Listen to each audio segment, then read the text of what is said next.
buenas a todos y bienvenidos un episodio más a La Pila de Descartes. Yo soy Chris. Muy buenas, yo soy Miki. Y os damos la bienvenida a un capítulo en el que vamos a tratar un tema que es el favorito de Miki. Por algo es él el que elige principalmente los temas del día. Los ponemos en conjunto, tampoco es que los elija yo unilateralmente. Sí, pero estos son tus juegos favoritos, no los míos. Estos son algunos de ellos juegos bastante favoritos. Sí, sobre todo hablamos de la mecánica favorita. Eso es. Y son los deck building. Eso es, son juegos que al final lo que comparten es que vamos a tener un mazo. En la mayoría de los casos lo que vamos a hacer con este mazo es meterle cartas y luego esas cartas las vamos a ir robando, las vamos a ir jugando y van a volver a nuestro mazo. Entonces, pues las cartas que metamos al mazo es muy importante cuáles sean, porque nos van a ir saliendo durante la partida y van a tener, pues, dependiendo del juego, pues van a hacer distintas cosas, ¿no? Pero comparten eso, que vamos a meterle cartas a un mazo que es nuestro, propio de cada jugador. Sí, yo reconozco que cuando me inicié la afición, los deck building no son un tipo de juego que me terminasen de encajar. Y os voy a explicar por qué.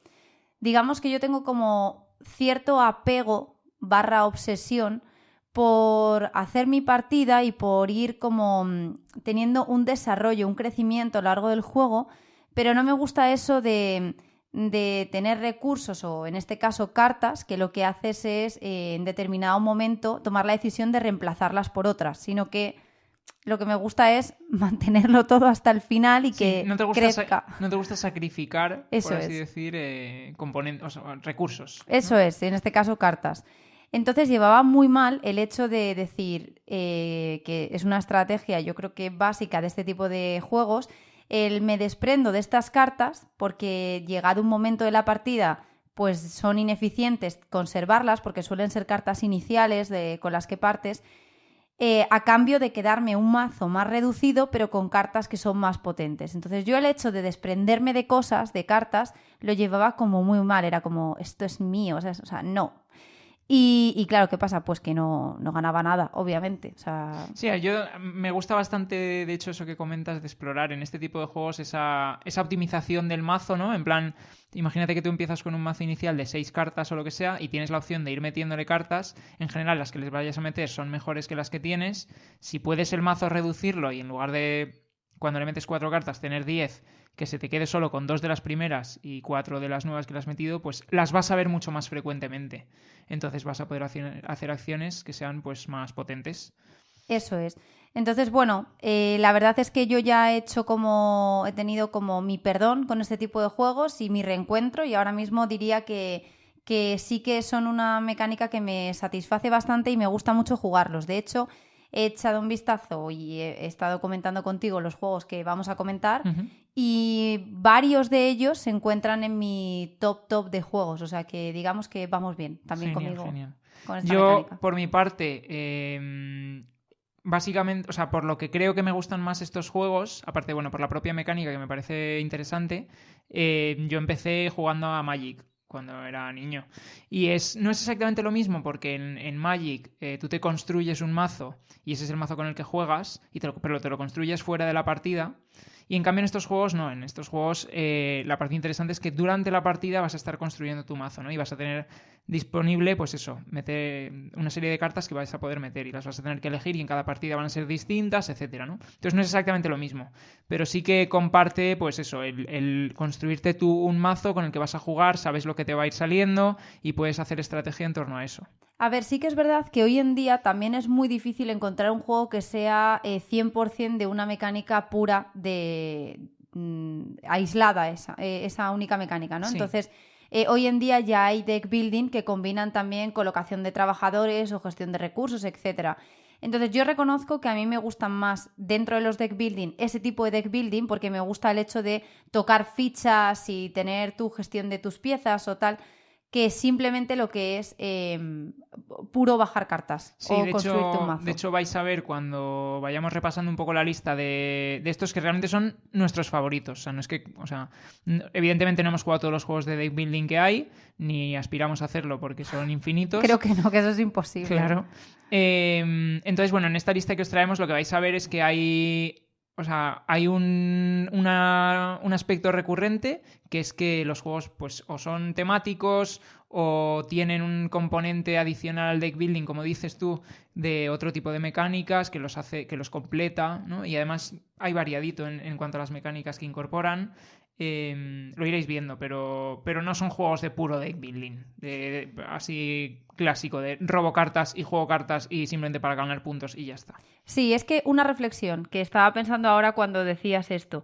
Yo creo que con la cantidad de juegos que hay hoy en día es muy complicado hacer una lista de los mejores deck building, básicamente porque muy probablemente el mes que viene puede que se quedase desactualizada o tal, ¿no? Y luego también básicamente porque es súper subjetivo, es decir, depende tantísimo. Hay juegos que están en los top de la Board Game Geek que no, a mí no me entran. Sí, de hecho es que repasando un poco para preparar esta lista, repasando un poco lo que, pues la lista de la BGG básicamente, ¿no? Y metiéndome en la categoría de deck building, que ya de por sí la categoría en la Board Game Geek te incluye deck, bag and pool building, que son pues, aunque, o sea, otros tipos de juegos en los que no solo construyes un mazo o que construyes pues una bolsa o construyes pues distintas cosas, ¿no? Pero con la misma mecánica esta de meto cosas para robar cosas y que sea lo más eficiente posible. Pues repasando esta lista, digo, me he encontrado un montón de juegos, o sea, hay un montón de juegos que a lo mejor no me venían a la cabeza directamente como que eran juegos de deck building, pero que tienen componente de deck building, aunque sea, pues no sea a lo mejor la mecánica principal o tal. Entonces, realmente hay muchísimos juegos de deck building más allá de los que os vamos a traer aquí hoy.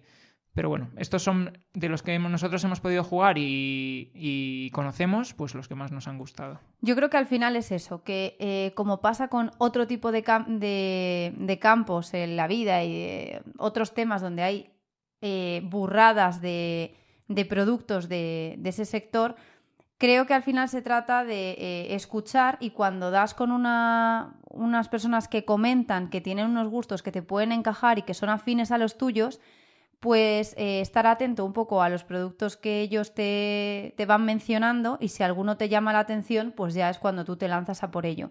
Pero creo que es imposible el hacer una lista real de los mejores juegos de deck building porque probablemente nos dejaríamos o probablemente hablaríamos sin conocimiento de causa porque no somos capaces de probar todos los deck building. Entonces, sí, estoy de acuerdo contigo que esta es nuestra lista, que dentro de lo que hemos probado, y es verdad que es un género que probamos en este caso bastante porque a ti te gusta mucho, Sí. son los que más nos han gustado, que va a ser una lista muy variada, que esperamos que algunos llame la atención y en este caso, bajo mi punto de vista, también me ha gustado que estén incluidos juegos que no sean 100% de deck building, sino que tengan otras cosas adicionales, otras mecánicas adicionales. Pero creo que hoy en día eso pasa incluso ya con la mayoría de juegos, que se intentan hacer cada vez más producidos, con más complejidad, que abarquen más cosas, entonces al final mezclan mecánicas y me parece mucho más enriquecedor también. Estoy de acuerdo. Pues si os parece, bueno, vamos a hacer, antes de ir al tema principal, lo que sí queríamos hacer, como siempre, es un repaso de las cosas nuevas que hemos podido probar estas últimas 2 semanas. Muchas de ellas las habréis podido ver si nos seguís en Instagram, en nuestra cuenta, que hemos hecho ya reseña. Otras les haremos reseña estos días, pero sí que os queríamos contar un poquito. Uh-huh. Entonces, no sé si quieres comentar de alguno en concreto. Venga, empezamos por el Giant City. Vale, pues empezamos por el Giant City. En este caso es un juego de la editorial Juegorama, de 2 a 4 jugadores y de 10 a 30 minutos de duración. Y consiste, pues, básicamente la temática es que hay 2 gigantes que van a ir moviéndose por la ciudad y destruyendo barrios. Entonces la partida se juega en 2 fases. En una primera fase cada jugador va a ir colocando por turnos losetas en una cuadrícula boca abajo. Y en la segunda fase lo que va a ocurrir es que esos gigantes se van a ir moviendo y los jugadores vamos a ir jugando cartas para intentar manipular dónde van a caer esos gigantes y cuál es el estado de ánimo que van a tener, porque si están enfadados, pues van a destruir la loseta en la que caigan, ¿no? Entonces lo que nos interesa, evidentemente, es que destruyan las losetas de los otros jugadores y que las nuestras sobrevivan. Vamos a ir puntuando si las destruimos, las de los otros y demás. Y tiene un componente de memory importante porque primero te tienes que acordar de dónde has puesto tus losetas y luego además durante la partida va a haber oportunidades para revelar losetas de las que hay colocadas. Entonces, si consigues pues darte cuenta de dónde están las losetas de los otros jugadores o consigues evitar que los otros jugadores se den cuenta de dónde están las tuyas, pues vas a poder manipular mejor dónde caen esos gigantes. Sí, entonces hay como una especie de rondel que tiene distintos estados de ánimo de los gigantes y lo que va a ir pasando es que vamos a ir pasando por esos estados de ánimo que van a condicionar las acciones de los gigantes, ¿no? Pero nosotros con cartas lo que podemos hacer es desviar a los gigantes y llevarlos a otros lados o mover el rondel en sentido de agujas o antihorario, agujas de reloj o antihorario, para cambiar esos estados de ánimo y si están en una de nuestras losetas, pues que no las destrocen, porque si están felices no las destrozan, solo cuando están enfadados.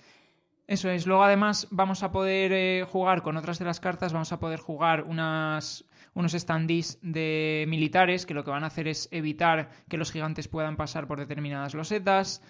También vamos a poder manipular el movimiento en sí mismo en determinados momentos, pues aunque otro jugador los mueva hacia una zona, nosotros vamos a poder moverlos. Y bueno, es un juego sencillito. Muy loco, porque al final tú se te acaba olvidando dónde habías puesto las losetas porque estás más preocupado de decir, de contar, ahora voy a mover el estado de ánimo en este sentido para que toque enfadado y entonces me muevo aquí y le destruyo la suya. Entonces, claro, estás como todo el rato planificando qué vas a hacer, que luego el otro jugador te puede tirar tu estrategia abajo. Y es gracioso el momento de que de repente se revela que la loseta que está destrozando es la tuya. Luego también tienes que tener cuidado con que no se te note mucho qué losetas son las que estás intentando cuidar, porque si no, claro, va a ir directo a por ello. Entonces yo lo vi un juego que era como muy de enfrentamiento. Nosotros jugamos los dos, echamos varias partidas los dos y era súper tenso uno contra otro. De hecho, hubo un momento que te sacaste muchos puntos, te pusiste la delantera. Y luego cogí yo el turbo y entonces ya fue como cada punto importaba en ver quién ganaba. Sí, es que es un juego con mucha interacción en el sentido de que cuando juegas las cartas, los dos jugadores van a jugar cartas. O sea, no es tan simple como coger y decir, venga, pues yo juego esta y entonces lo que voy a conseguir es esto. No es directo, porque el otro jugador también puede responder jugando sus cartas.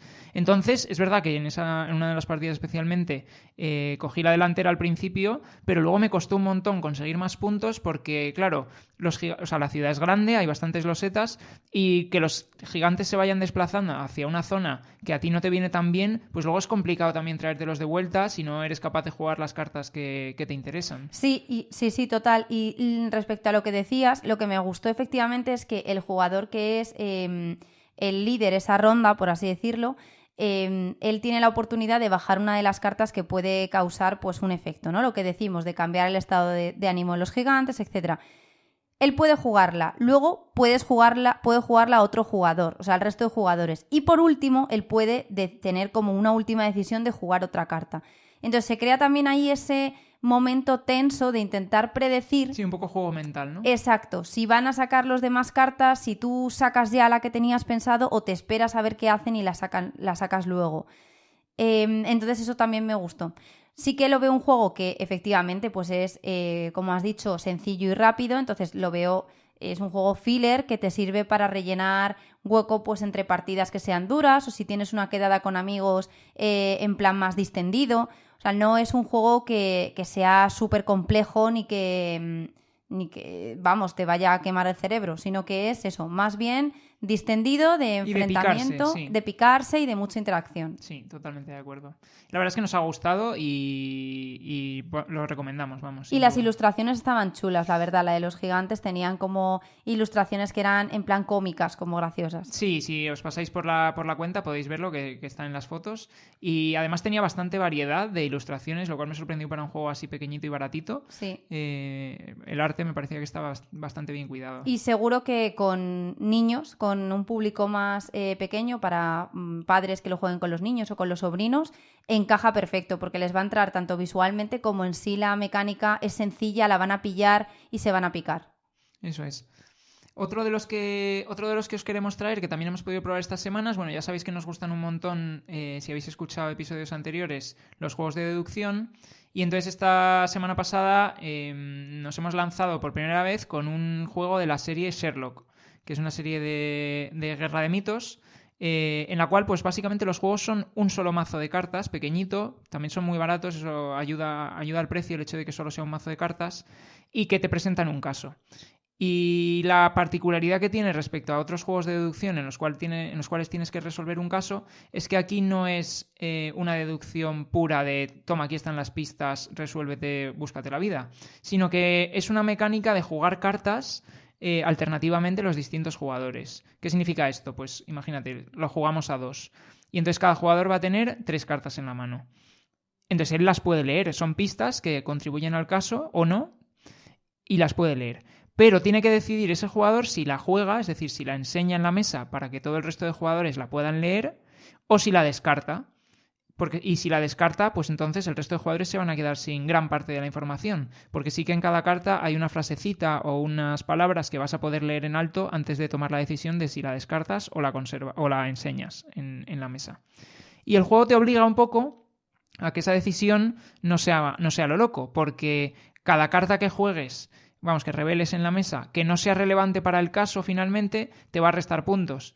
Y luego, por otro lado, además, estás obligado a descartar un mínimo de 6 cartas. Entonces, pues, digamos que cada jugador tiene que tomar la decisión de qué cartas revela y qué cartas descarta, sin que el resto tengan toda la información, y por lo tanto es una decisión que tiene que tomar él, frente a otros juegos de deducción en los cuales es más habitual que por todos los jugadores tener la misma información, pues a lo mejor a una persona con más iniciativa o a lo mejor más experiencia jugando a juegos de deducción, pues pueda asumir como el liderazgo y digamos llevar él solo prácticamente la investigación y hacer las deducciones. Aquí no ocurre eso. Aquí una de las cosas que me ha gustado de este juego, la verdad, es que cada jugador por sí mismo tiene que tomar decisiones. Sí, cuidado que voy con mi reflexión en la que me puedo ganar mucho hateo, ¿eh? Cuidado, que esto no te lo he dicho así, lo suelto a pelo. Venga. Sinceramente lo comparo muy directamente con el Sherlock Holmes Detective Asesor y me gusta más por los siguientes motivos. Vale. Primero, el tamaño del juego, muchísimo por lo que tú dices, es que lo metes en un bolso, lo puedes llevar con amigos, no te ocupa casi tamaño mucho más cómodo, no hay duda. Uh-huh. Eso es.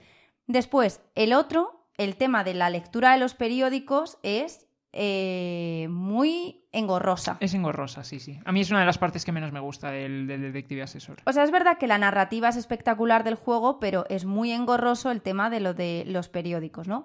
Y luego que tiene mucha narrativa en sí. Entonces, claro, también eso te crea ansia por decir, podría ya deducir el caso, pero es que quiero seguir yendo a casas y a sitios a visitar para leer más. Uh-huh. Porque parece más una novela. Totalmente. Entonces, claro, te puede generar ansia y al final te estás distrayendo, la puntuación es lo de menos, ¿no? En ese juego.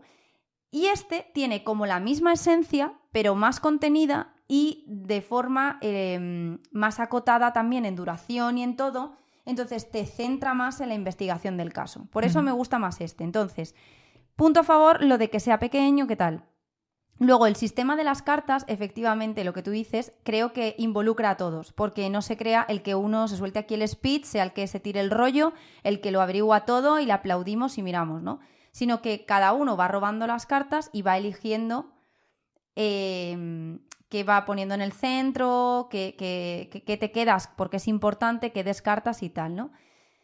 Entonces eso me gusta. Y luego los casos en sí y la resolución del caso es muy parecida al Sherlock Detective Asesor, porque al final lo que haces es ver qué cartas has utilizado, esas son las que no te cuentan porque son las que supuestamente Sherlock también hubiese utilizado, y todas las que hayáis puesto en común de más, que digáis, esta sí que la bajo a la mesa porque es importante para el caso, y no lo sea, te resta de tu puntuación. Entonces eso es muy parecido a cuando en el Detective Asesor vas a una localización que Sherlock en teoría no hubiese visitado, te resta. Estoy de acuerdo. Entonces, a mí personalmente creo, de todos los juegos de deducción que he jugado, que es al que más se me parece, porque decían que también se podía parecer al Suspects, pero no me lo parece tanto, porque el Suspect no tiene esto de sistema. Sí, estoy de acuerdo. Y además, sobre todo eso, yo lo que más original que veo en este juego, que es que cada jugador juegue por separado, en el Suspects no pasa así, el Suspects vuelve a ser una investigación conjunta. Conjunta y tal.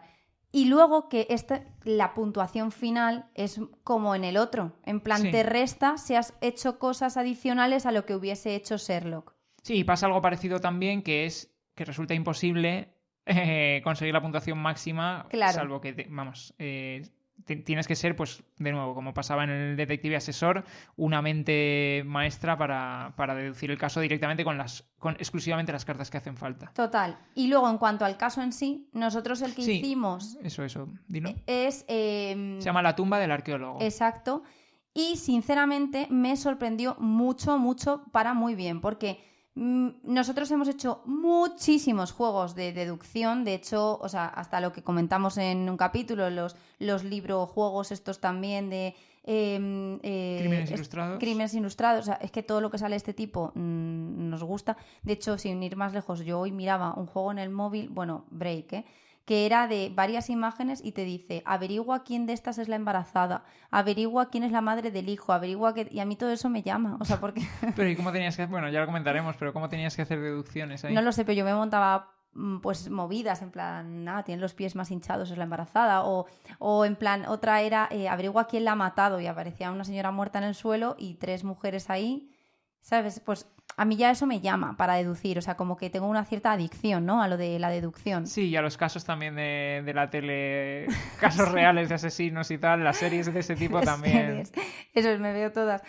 Entonces, dicho eso, teniendo en cuenta que jugamos mucho a esto, pues me ha sorprendido mucho porque el caso no es evidente. Es decir, No, es un caso de dificultad media. Y esta era media. Por daros una idea de cómo lo clasifican. Eso es, y llegas al final y entonces, claro, lees las preguntas y dices, tienes varias opciones y empiezas, ¿no? Pues yo creo que ha sido esto, pues tal. Bueno, lo suyo es que te montes primero la teoría, ¿no? En plan, no, que dialoguéis, pues creemos que ha sido tal, no sé qué, entonces ya te lanzas a responder. Y nos sorprendió, porque no es evidente, es decir, no acabas el mazo, tienes las cartas ya que has decidido que sean las clave del caso en la mesa, no sé qué, y dices, está clarísimo. No. No, de hecho teníamos teorías alternativas Eso es. que luego además vimos que cartas que habíamos descartado nos hubieran ayudado a decidirnos por una de ellas o por otra. Bueno, vamos a decirlo bien, es que soltabas cada basura en mesa que yo, las que valían, bueno, con la obsesión de no restar puntos frente a Sherlock, decía, bueno, pues se ha dejado esto, que o más sea, que o menos... tiraste tú entonces todas las buenas fuera, No, es lo que es estamos que, diciendo, no, ¿no? mira, es que no quiero hacer un spoiler y sabes que como me calientes lo suelto, entonces, por eso... Tienes un problema con los spoilers serio, ¿eh? Claro, pero es que tú soltaste una carta que era... no tenía sentido, era una inutilidad, y entonces como la mía estaba en relación con eso para no restar, pues yo dije, bueno, pues la descarto. ¿Y qué pasó? Que la tuya no restó. Pero la información era válida. Otra cosa es que luego no estuviese marcado como... O sea, estaba marcada como la relevante la tuya porque aportaba un poco más. Pero la mía iba más o menos en relación con el tema. Bueno, o sea... Era información, yo la consideré valiosa Bueno. y por lo menos también nos ayudó a orientar el caso. Bueno, aunque luego, no, pues... No, pero bueno, si quieres te digo sí. Pero luego hemos hablado justo con nuestros primos que han jugado casualmente el pasado finde a otro de Sherlock de dificultad alta y ellos lo jugaron con un grupo de 6 personas, en plan lo hicieron pues de una forma como más de dialogar entre todos, decidían qué cartas dejar como pista o no, es decir, leían solo lo subrayado que podías compartir. Sí, lo que hacían era que la persona que lo estaba leyendo, o sea, que tenía la información de la carta, no podía muy evidentemente decir esta carta es buena o esta carta es mala. Ni tomar él solo la decisión de quedársela o descartarla, sino Sí. que era un poco a debate de todos. Yo creo que les llevó 7000 horas acabar ese juego así, pero lo hicieron así y les encantó también. Dijeron, y lo mismo, que llegaron al final y que se quedaron que no tenían muy claro cuál iba a ser la resolución y les gustó, y lo acertaron y les gustó la experiencia. O sea Sí. que vamos, recomendadísimo porque... Sí, a mí la verdad que me apetece probar más Sí. de esta serie porque además lo que decimos, es un juego baratito, pequeñito, te lo puedes llevar a cualquier sitio, tardas 1 hora como mucho en jugar, probablemente Sí. menos, yo creo que en media hora, Sí. en media hora te lo haces un caso. Sí. Vale, pues vamos a contaros también otro más de los que hemos podido probar. A ver, este caso es una cuenta pendiente que teníamos. Hablamos de On Mars. Sí, este ya es el pelotazo heavy. O sea, estábamos de juego familiar, el Giant City, más bien para jugar con niños más pequeños y tal. Hemos pasado al Sherlock de deducción ligera y ahora este es el quemacerebros. Por dar una idea un poco del rango, para los que no lo conozcáis, de lo que estamos hablando, tiene en la Board Game Geek un ratio de peso de un 4 con... Creo que es 67 sobre 5. Eso es. Entonces estamos hablando de un juego pues complejo, en plan con un montón de reglas, con un montón de mecánicas entrelazadas, con muchas opciones diferentes para puntuar, muchas cositas que tener en cuenta. Entonces una partida muy involucrada. Y lo pudimos jugar a 4 jugadores, que es el número máximo también de jugadores que soporta. Y la verdad es que fue una partida que se nos fue cerca de las 5 horas. Con la explicación La incluida. explicación es que duró como hora y media, Sí. que fue un poco casi una clase de universidad o algo. Sí, yo creo que este juego te lo convalidan con primero de física. Sí, no me extrañaría. Porque la mecánica, como podéis suponer, es mecánica espacial y que hemos llegado a Marte y hay que contribuir al desarrollo de la colonia que estamos creando en Marte. Y bueno, hablaremos más en detalle de este juego en algún podcast más adelante, porque ya tenemos pensado algún tema en el que seguro que nos va a encajar. Sí, porque el autor es Vital Lacerda, que es un autor muy conocido por hacer determinado tipo de juegos que son de complejidad todos bastante elevada, quitando uno que acaba de sacar recientemente que menos, pero muy complejos, con muchas mini reglas, como dice Miki. Y yo creo que se merece un capítulo especial de Vital Lacerda. Eso es. Pero vamos, que como conclusión es un juegazo, es una experiencia brutal jugar a mí por lo menos me lo parece, a sus tipos de juego, porque creo que es extraordinario la unión que hace de la mecánica y la temática. Es súper satisfactorio el cómo empiezas sin entender absolutamente nada y te sientes perdido y abrumado por la cantidad de información y de reglas y cómo vas...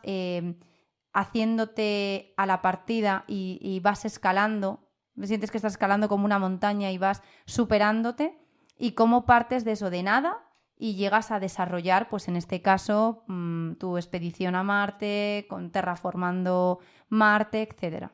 Eso es. Entonces, bueno, ya escucharéis más en el podcast y también veréis una reseña estos días en la cuenta de Instagram, seguro. Sí, pero vamos, que, o sea, yo este juego...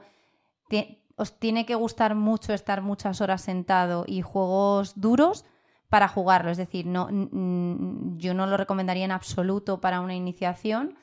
No, además es un juego que hay que darle más de una partida sin duda para Sí. entenderlo en condiciones. Sí, entonces, bueno, que para nosotros es muy recomendado, pero para gente que tenga ya bastante bagaje en juegos o a lo mejor, si no tiene ese bagaje, que por lo menos tenga muchas ganas para que lo suplemente. Muchas ganas y mucha paciencia Exacto. para las reglas. Sí. Exacto. Vale, y el último que os queremos traer también que hemos podido probar esta semana, porque luego hay otro más, pero hablaremos de él en la parte principal, es el New York Crisis, que en este caso es un juego de la editorial Juegorama, también como Giant City, y es un juego cooperativo. Es un juego cooperativo en el cual lo que vamos a hacer es sobrevivir, ¿vale? Es un poco al estilo de lo que serían los juegos cooperativos tipo Pandemic, en los cuales el juego nos va a ir lanzando problemas y nosotros vamos a tener que ir consiguiendo resolverlos o paliarlos por lo menos, mientras conseguimos ir avanzando en la historia. Una cosa que tiene diferente respecto a otro tipo de juegos de este género es que tiene pues un componente de historia en el cual, conforme vayamos descubriendo una serie de fichas que hay en el tablero de investigación, pues vamos a poder ir como avanzando en el caso y van a ir revelándose unas cartas que nos van a ir cambiando reglitas y la historia. Y a mí esa parte, la verdad es que es una parte diferente, como digo, a otro tipo de juegos de este género, me ha llamado la atención positivamente. Sí, decíamos, bueno, es hasta 4 jugadores, de 1 a 4. El juego se compone de un tablero que representa el mapa de Nueva York, que está dividido en barrios. Y como dice Miki, es un juego que lo que podríamos decir más parecido que hemos encontrado es el Pandemic Legacy, probablemente, o Pandemic, sí, o el Pandemic, pero el hecho aquí pasa lo que dice Miki, o sea, hay varios escenarios que están muy tematizados, en los que hay un mazo que se va de cartas que se van a colocar en distintos, como cada carta se va a colocar a distintos momentos del tablero, es decir, en distintos digamos que puntos tienes un track en el que vas a ir avanzando, sí. Conforme avanza la historia va a ser pues del 1 al 20, me lo invento. A 18 o 20, claro, sí. Y en determinado momento es cuando te entra una nueva carta de historia, cuando has conseguido llegar a ese punto. Claro, entonces tú ya sabes los puntos en los que te va a entrar la carta de historia. Y entonces lo que decía Miki es que se revela la carta y te da como contexto de historia. Pues ha pasado no sé qué y no sé qué otro, no sé qué cosa, y entonces ahora añade tal como regla adicional al tablero o os pasa no sé qué.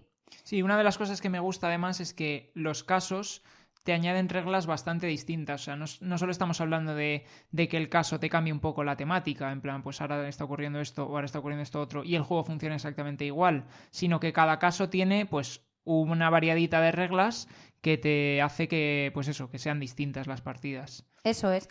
Entonces, al igual que pasa en el Pandemic, lo que va a suceder aquí es que se van a ir, o sea, nosotros tenemos un tablero de jugador, que cada jugador tiene una habilidad especial, son asimétricos, lo cual eso siempre es bien, siempre nos gusta. Total. Entonces cada jugador tiene como está más focalizado en determinado tipo de dados, porque lo que vamos a hacer es cada turno de jugador tirar unos dados y con esos dados vamos a poder hacer acciones que son coger objetos o descubrir pistas de información que son las que nos van a ir haciendo progresar en el track de información para ir desbloqueando puntos de la historia, ¿no? Sí, y otra de las cosas que vamos a poder hacer es enfrentarnos a los malos que nos van a ir saliendo, que son un poco pues como esa mecánica que decimos del Pandemic de que te van saliendo cosas malas, ¿no? Claro, porque cada turno cada ronda, mejor dicho, se van revelando cartas constantemente de policía y tal, que son y de malos, que son los que van saliendo malos en determinadas localizaciones. Entonces es ese efecto de contención el que tienes que hacer, o sea, el de avanzar en la historia, pero contener también el mal, en este caso en forma de malos, porque si no se te descontrola el mapa y entonces pierdes la partida por eso, o sea... Claro, y además conforme te van saliendo malos, dependiendo de si se te empiezan a acumular en determinados sitios, por ejemplo, dejas de poder pasar por esas localizaciones. Entonces, pues tienes pues ese dilema que comentas, ¿no? Avanzo la historia muy rápido con el riesgo de que se me vayan a empezar a bloquear localizaciones, tengo más complicado el movimiento, etcétera, o puedo empezar a recibir heridas si termino el turno en localizaciones donde hay enemigos, etcétera. O lo que intento es paliar los enemigos, pero entonces a lo que me estoy arriesgando es a que voy demasiado lento en la partida, me empieza a aumentar el nivel de alerta, al aumentarme el nivel de alerta cada ronda me sale más policía o más enemigos, Eso y entonces es. la partida se me complica y entro ahí en una reacción en cadena de la que ya no soy capaz de salir. Eso es, entonces el Pandemic es temática de una cura y tal, pues tipo COVID, que se expande ahí por todo el mundo y tienes que encontrar una cura y contener las ciudades y tal. Y aquí es temática como muy... sois una familia, tú te puedes coger un personaje de la familia, como decimos, tiene habilidades especiales y os están acusando, por ejemplo, en el caso del tutorial de... Sí, para no hacer spoiler, comentamos el de tutorial. Vale, me parece bien. De un asesinato y entonces pues tienes que ir descubriendo pistas para ver quién nos está acusando y tal. Y entonces pues es temática pues más de aventura, de acción, ¿no? De peli de policías. Sí, efectivamente. Y luego hay otros casos que están muy guays, que estos son de... No hago spoiler, no, bueno, mucho spoiler, ¿vale? De temática...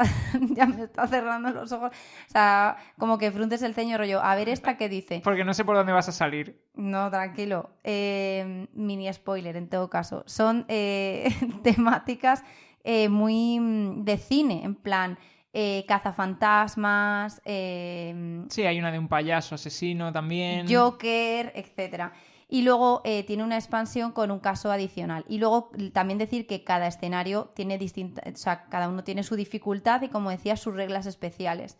Sí, de hecho hay una cosa muy chula que es que las reglas especiales no las puedes conocer hasta que una carta de historia no te diga que las leas. Eso es. Y eso también mola porque no vas preparado para lo que te espera. Sí, y está muy guay. Los objetos que puedes recoger del mapa, luego también los puedes intercambiar con tus compañeros. Pues tienes una bici y vas más rápido, o tienes un móvil y entonces te da +1 para conseguir pistas de determinado tipo. De determinado tipo, o te encuentras una gabardina que te permite colarte cuando en los barrios en los que hay presencia policial, que si no, no podrías, etcétera. O sea, está muy chulo. Muy divertido. Si os apetece un juego cooperativo pues eso, de 100% de cooperar, o sea, aquí no hay ni traidores ocultos ni nada, 100% de cooperar y además con un componente temático que tiene una narrativa y casos variados y además que te meten reglitas nuevas en cada escenario y demás, pues es muy buena recomendación. Sí, sí que es ligero, o sea, no es se aprende las reglas No, es sencillito. en nada y es sencillo. Y lo mismo, o sea, a ver, con niños, no sé si lo jugaría, sino que es más de... Pues no sí, sé, yo creo que la temática también llama un poco más a alguien un pelín más adulto, yo creo. Claro, un poco más adulto, pues jugártelo en pareja o con amigos Sí. o bueno, si tenéis un hijo que sea más mayor, más tirando adolescente, también le va a encajar. Y ya os digo, nosotros la mayor similitud ha sido con el Pandemic. Eso es. Pues nada, estos son un poco los juegos que os queríamos traer de lo que hemos podido probar nuevo esta semana y... Estas 2 últimas semanas. Estas 2 últimas semanas, sí, efectivamente, es una forma de hablar que no... Y nada, y entonces vamos a pasar ya al tema principal del episodio. Bueno, es lo nuevo, ¿no? Porque también hemos hecho refrito de cosas no nuevas. Sí, hemos jugado a cosas... Es lo que creo que he dicho de lo nuevo, pero sí, si no lo he dicho, vale. son los juegos nuevos que hemos podido probar. Vale, perdón. Vale, sí, pasamos entonces a la temática de esta semana. Muy bien, hasta ahora. Hasta ahora.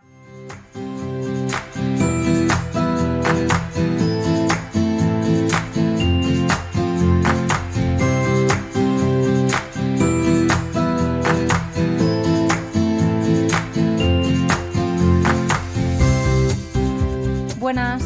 Muy buenas, ya estamos de vuelta. Ya estamos de vuelta y damos comienzo entonces a hablar de la temática que teníamos reservada para este capítulo en especial, que son los juegos que os recomendamos de deck building. Eso es. Entonces, si os parece, bueno, vamos a ir comentando un poquito las diferencias o cómo encaran cada uno de ellos el deck building para que entendáis también un poco, pues, cuál es la particularidad de cada uno que más nos gusta. Sí, ojo, podéis encontrar otro tipo de juegos que os gusten o también hay juegos que son similares a algunos de los que vamos a nombrar aquí. Lo que hemos intentado también es que haya variedad y que haya todo tipo de dificultades para todo tipo de públicos y que sea un espectro amplio. Entonces, si queréis comentarnos cualquier otro que pueda ser de interés también para tanto jugones como gente que se esté iniciando, bienvenidos son los comentarios. Sí, somos conscientes además de que nos hemos dejado alguno fuera que a mucha gente le gusta mucho. Pero bueno, estos son, como decíamos antes, nuestra lista. Entonces, vamos a arrancar con ella. Nos vamos al primero. El primero es el Fort, que es un juego de la editorial Dos Tomates y que es un juego de hasta 4 jugadores, de 2 a 4 jugadores. Y en la temática consiste en que básicamente somos pues un grupo de niños de colegio y entonces vamos a ir jugando con nuestros amigos y al ir jugando con nuestros amigos pues vamos a intentar conseguir juguetes y pizza y entonces acumulando juguetes y pizza luego las vamos a poder utilizar para ir mejorando el fuerte que tenemos cada uno y al ir mejorando ese fuerte pues vamos a tener más capacidad para guardar cosas en nuestra mochila o para tener más niños escondidos en nuestra guarida y al final pues todo esto se traduce en una serie de puntos que vamos a ir consiguiendo y el que más puntos tenga al final de la partida gana. Entonces, ¿cuál es la particularidad que tiene este juego como deck building? Pues a ver, la parte que comparte con otros es que nosotros vamos a tener nuestro mazo, vamos a ir metiendo niños y en cada ronda vamos a robar 5 niños, jugar los que queramos. ¿Qué tiene de distinto? Que los que no juguemos esa ronda, al no haber jugado con ellos, pues los niños se van a quedar en el patio. Y entonces otros jugadores, a la hora de hacer la fase del turno en la cual van a meter cartas a sus mazos, pueden meter los niños que nosotros no hemos jugado con ellos y están en el patio. Es decir, por nosotros no haber jugado con amigos nuestros amigos se cansan y se piran a jugar con otros. Es que es una maravilla de cómo está implantada la temática en la propia mecánica del juego. O sea, es que es eso. O sea, como tú no juegas con tu amigo, pues entonces está disponible para que se vaya con otro grupo de niños a jugar. Es que yo cuando lo vi dije, pero qué maravilla es esta. Totalmente. Además, está muy bien hecho porque 2 de los niños con los que empiezas en tu mazo, que son los mejores amigos... Tus mejores amigos esos se pueden ir. no se van al patio cuando no juegas con ellos. Esos son fieles a ti y no se los pueden llevar, por ejemplo. Sí, eso es. Y bueno, tiene, en cuanto a las mecánicas, pues es lo que decimos, es una especie de gestión de recursos. Vamos a tener cartas que nos permiten, bueno, como en cualquier otro deck building, vamos a tener cartas que nos permiten destruir cartas de nuestro mazo, por así decir. Vamos a tener cartas que nos permiten meter más cartas. Y luego vamos a tener cartas que nos permiten coger juguetes y coger pizzas. Y además... digamos que lo van a permitir de distintas maneras. El juego, por ejemplo, de todas las cartas que tiene, pues están distribuidas en varios palos. Está el palo de los niños que les gusta jugar en la arena, el palo Los del de monopatín. los del monopatín, el palo de los que juegan con pistolas de agua. Los de los libros, que son los de los empollones. libros. Entonces, dependiendo del palo, pues muchas cartas tienen multiplicadores, por ejemplo, en cuanto al palo, ¿no? Pues coge una pizza por cada carta por ejemplo, de pala de arena que juegues añadida a esta en este turno. Porque entonces, o sea, porque muchas veces lo que puedes hacer es potenciar la carta que estás jugando con otras del mismo palo. Y entonces, bueno, pues eso, lo que digo, es como una gestión de recursos. Vamos a estar limitados en cuanto a la capacidad de recursos que podemos tener en cada momento. Vamos a tener luego una mochila en la cual podemos guardar recursos para luego utilizar desde la mochila.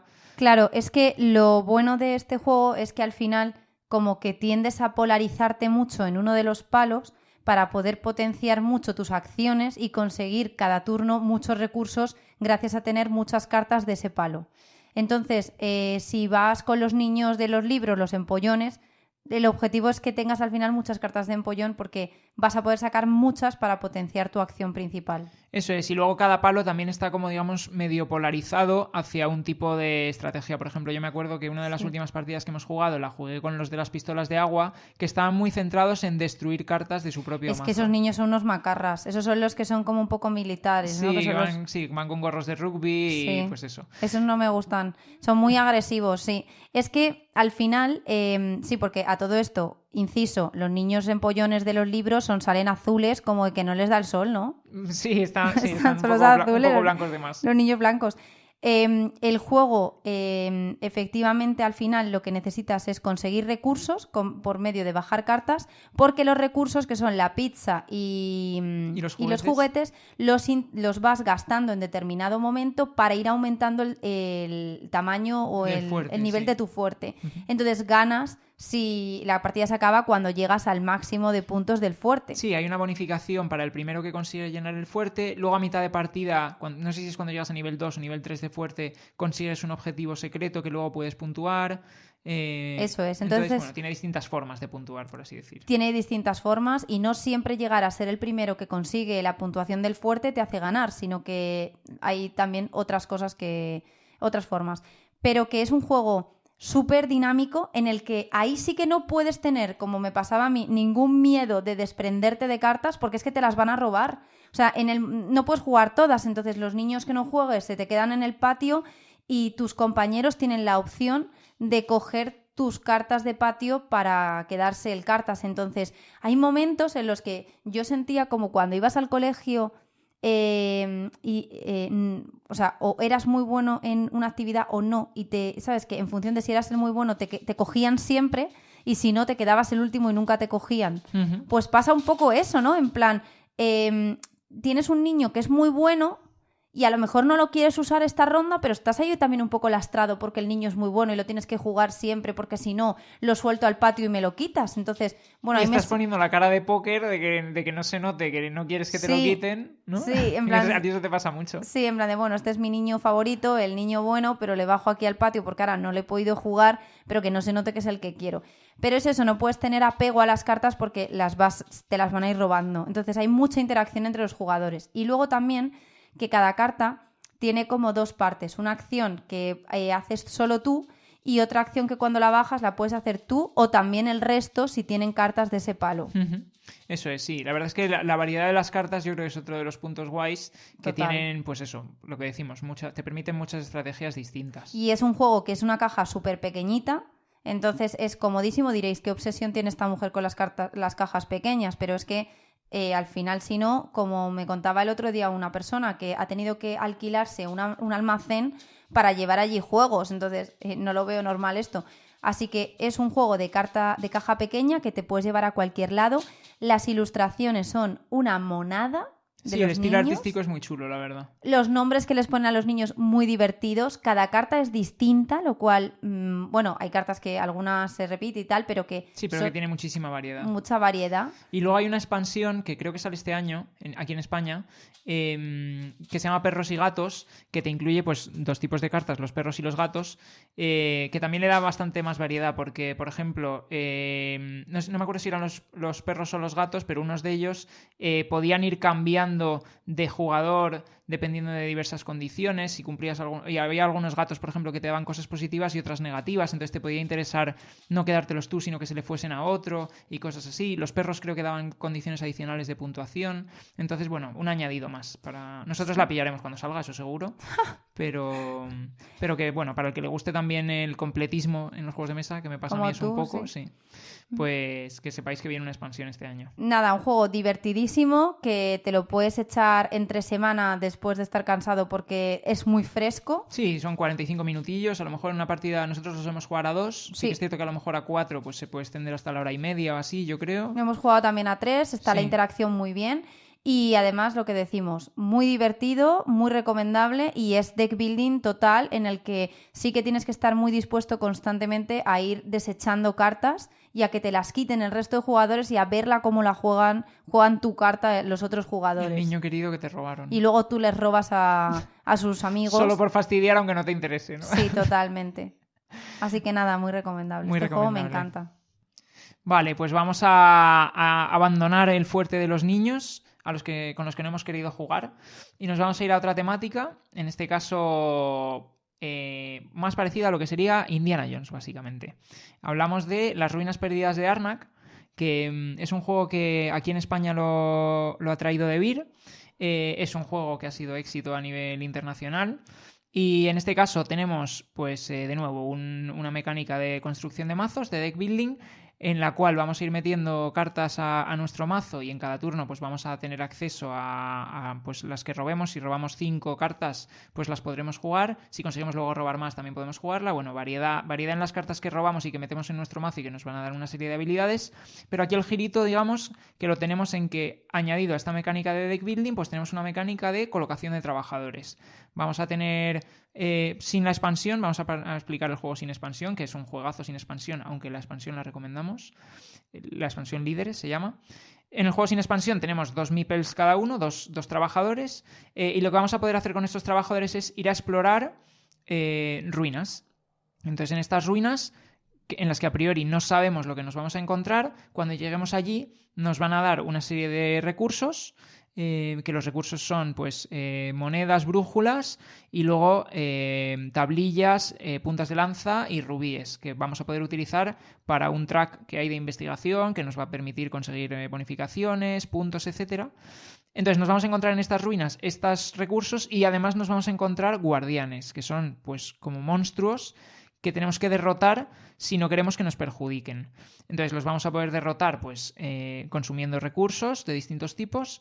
Y si no los derrotamos, lo que vamos a recibir son cartas de miedo, que ya empezamos con alguna de ellas en el mazo. Entonces, ¿qué son estas cartas de miedo? Pues son cartas que básicamente son morralla en nuestro mazo, porque nos permiten únicamente utilizarlas como si fuesen una bota, que es simplemente para ir a una localización tenemos que gastar una bota. Mientras que todo el resto de cartas que vamos a poder ir consiguiendo durante la partida, pues aparte de utilizarlas como botas, o como barcos, o como coches, o como aviones, que son maneras más avanzadas de desplazarse, pues las podremos utilizar por sus efectos. Pues consigue monedas, explora sin coste, intercambia una brújula por un pergamino y un rubí, etcétera, ¿no? Hay un montón de variedad diferente de cartas y todas son distintas. Pues estas cartas de miedo, en cambio, lo que van a hacer es llenarnos nuestro mazo de morralla, básicamente. Entonces, pues al final el juego es un juego muy redondo en el cual nos va a interesar ir a todo, nos va a interesar explorar, nos va a interesar avanzar en el track de investigación, nos va a interesar conseguir cartas eficientes que nos den pues buena combinación de recursos, que comben unas con otras, nos va a interesar también conseguir cartas que nos den una buena cantidad de puntos, porque luego cada carta que nos metamos en nuestro mazo nos da puntos, nos va a interesar derrotar guardianes, porque los guardianes nos dan puntos cada vez que los derrotamos. Y al final, pues eso, tenemos pues como una ensalada de puntos en la cual vamos a obtenerlos de distintas maneras, y en la cual el deck building tiene un papel sin duda protagonista. Vamos a tener como una de las opciones de nuestro turno comprar una de las cartas que hay en el mercado, y además estas cartas que hay en el mercado se van a ir refrescando con cada ronda, porque cada ronda pues desaparecen las que están sin consumir. Tenemos 2 tipos de cartas además que podemos meter objetos, que son objetos que son cartas que compramos con dinero, y luego tenemos artefactos, que son cartas que compramos con brújulas y que además tienen efectos bastante más poderosos. Lo que pasa es que luego cada vez que las queramos utilizar vamos a tener que consumir tablillas, ¿no? Entonces, pues distintas estrategias. De nuevo, puedes ir a por muchos objetos, puedes ir a conseguir artefactos, necesitas una manera entonces recurrente de conseguir tablillas, etcétera, ¿no? Todo está muy bien interrelacionado y luego además muy bien ilustrado, lo cual contribuye a que la temática pues se refleje bastante presente, ¿no? Entonces, bueno, a mí yo tengo que decir que este es de mis juegos favoritos. Este está, lo digo siempre, por lo menos en mi top 3 de juegos, porque me encanta cómo funciona, sobre todo me encanta cómo funciona el deck building, pero además me parece que funciona muy bien con todo el resto de las mecánicas. Sí, es un juego que la temática así a lo Indiana Jones es espectacular, el juego en mesa es una preciosidad, sí que ocupa mucho espacio, las cosas hay que... Sí, eso es verdad. El tablero es enorme. El tema de el deck building es importantísimo, que te dediques a retirarte los miedos cuanto antes y que te hagas con artefactos y con cartas que vayas comprando para ya sea para tener acciones mejoradas, también como lo que tú decías, como desplazamientos que sean mejorados, porque las botas no te permiten ir a determinados puntos, pues... Sí, las ruinas más lejanas, por así decir. No puedes ir. Necesitas coches, barcos o aviones incluso. Exacto, entonces si no te vas a quedar siempre con acciones muy básicas del tablero. Y eso te va a lastrar porque si no, no vas a poder subir rápidamente en el track del templo, que lo necesitas porque al final son muchos puntos lo que te da, etcétera.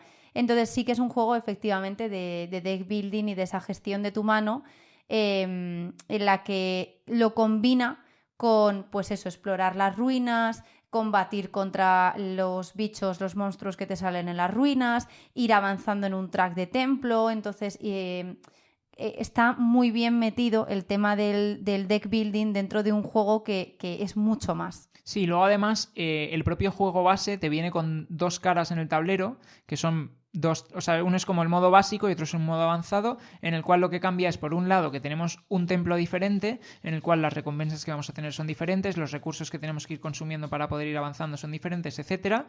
Y además tenemos localizaciones en las ruinas que son pues distintas, más variadas, porque en el tablero básico lo que tenemos es una zona intermedia en la cual pues tenemos que gastar o barcos o coches, y una zona avanzada en la cual tenemos que gastar o 2 barcos o 2 coches, y en el tablero avanzado, por así decir, tenemos combinaciones más diferentes, más, pues eso, que te permite pues combinaciones más extrañas de cartas y por lo tanto de iconos de desplazamiento. Sí, sí. Y nada, es un auténtico juegazo. Me parece que fue de lo mejor, no sé si incluso decir más que sí, de lo mejor que salió el año pasado. Sí, totalmente. Es un juego que, vamos, todo el mundo, yo creo que la mayoría de gente está de acuerdo en decir que es un auténtico juegazo. Y a nosotros a 2 nos funciona de maravilla. Sí que a mí me genera todo el rato la sensación, vamos, la tensión de juego, de decir, tengo que estar pensando muy mucho mis acciones y medir muy mucho el mazo, porque es que si no haces una buena gestión del mazo, te vas a encontrar con que luego te van a estar saliendo constantemente cartas que te van a lastrar, no te van a dejar hacer lo que necesitas hacer para avanzar. Entonces sí que tiene que estar muy medido el mazo que tienes, con un poco la planificación de si te estás orientando mucho a ir a las ruinas, o si lo que tú quieres es más recursos para ir subiendo rápido en el track del templo, un poco a la estrategia que sigas. Y es que, o sea, es un juego, yo estoy cada vez que lo juego midiendo muy mucho lo que hago, pensando cada acción, pero muy metida a la vez en la temática. Totalmente. Es brutal. Y luego, por comentar un poco la expansión, porque si habéis oído hablar de este juego y alguien os ha hablado de la expansión... Yo creo que es un must. Sí, todo el mundo os va a decir que es... No, a lo mejor no necesaria, pero desde luego contribuye muchísimo a mejorar el juego. Añade un montón de cosas, entre ellas pues más variedad de cartas, otros 2 templos, pero sobre todo lo más importante de lo que añade es los líderes, que son asimetría. Básicamente cada jugador va a llevar un líder diferente, que tiene habilidades diferentes y que su mazo inicial es diferente. Entonces, pues son partidas completamente distintas dependiendo de con quién lo juegues. Ya te orienta un poco la estrategia inicial en función del líder que tengas. Y además es que el líder también es muy temático a su vez, entonces eso lo hace todavía más atractivo. Sí, por daros también un poco unas pinceladas de pues qué tipo de estrategias orienta cada uno, pues por ejemplo... Hay una exploradora que le permite, se puede desplazar por el mapa, su trabajador se desplaza por el mapa en lugar de tener que colocar varios.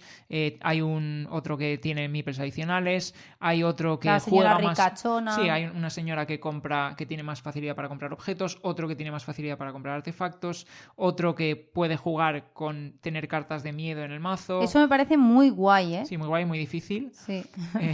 Porque claro, es el típico riesgo-beneficio de me estoy llenando el mazo de cartas de miedo que luego tengo que saber utilizar eficientemente. Sí. Pero vamos, la verdad que muy recomendable. Yo ya os digo que este es... si me preguntáis por un juego de deck building, yo os voy a recomendar este.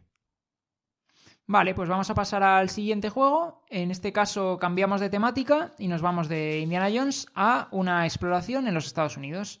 Hablamos de Lewis y Clark, que es un juego que ha traído en una reedición Maldito Games, aunque ya existía, estaba publicado el juego de hace bastantes años más, y es un juego de 1 a 5 jugadores en el cual vamos a estar pues más o menos 2 horitas o así jugando y dándole al coco, porque es un juego que además de tener una mecánica de deck building, en el cual pues vamos a ir trayendo cartas bueno, en este caso más que a nuestro mazo es a nuestra mano, ahora explicamos un poquito, pues vamos a hacer una carrera a través de un track. Y en este caso el ganador no va a ser por puntos de victoria, sino que va a ser el primero que llegue al final del track. Entonces, ¿cómo funciona este juego desde un punto de vista de la construcción del mazo o de la mano, por así decir? Pues en este caso, en lugar de tener lo que decimos, un mazo del cual vamos a ir robando y jugando cartas y luego descartando para volver a robar, etcétera, en este caso lo que vamos a hacer es ir comprando cartas nuevas, que van a ser al final viajeros que nos vamos a encontrar en el camino, y después vamos a elegir en qué orden las queremos jugar.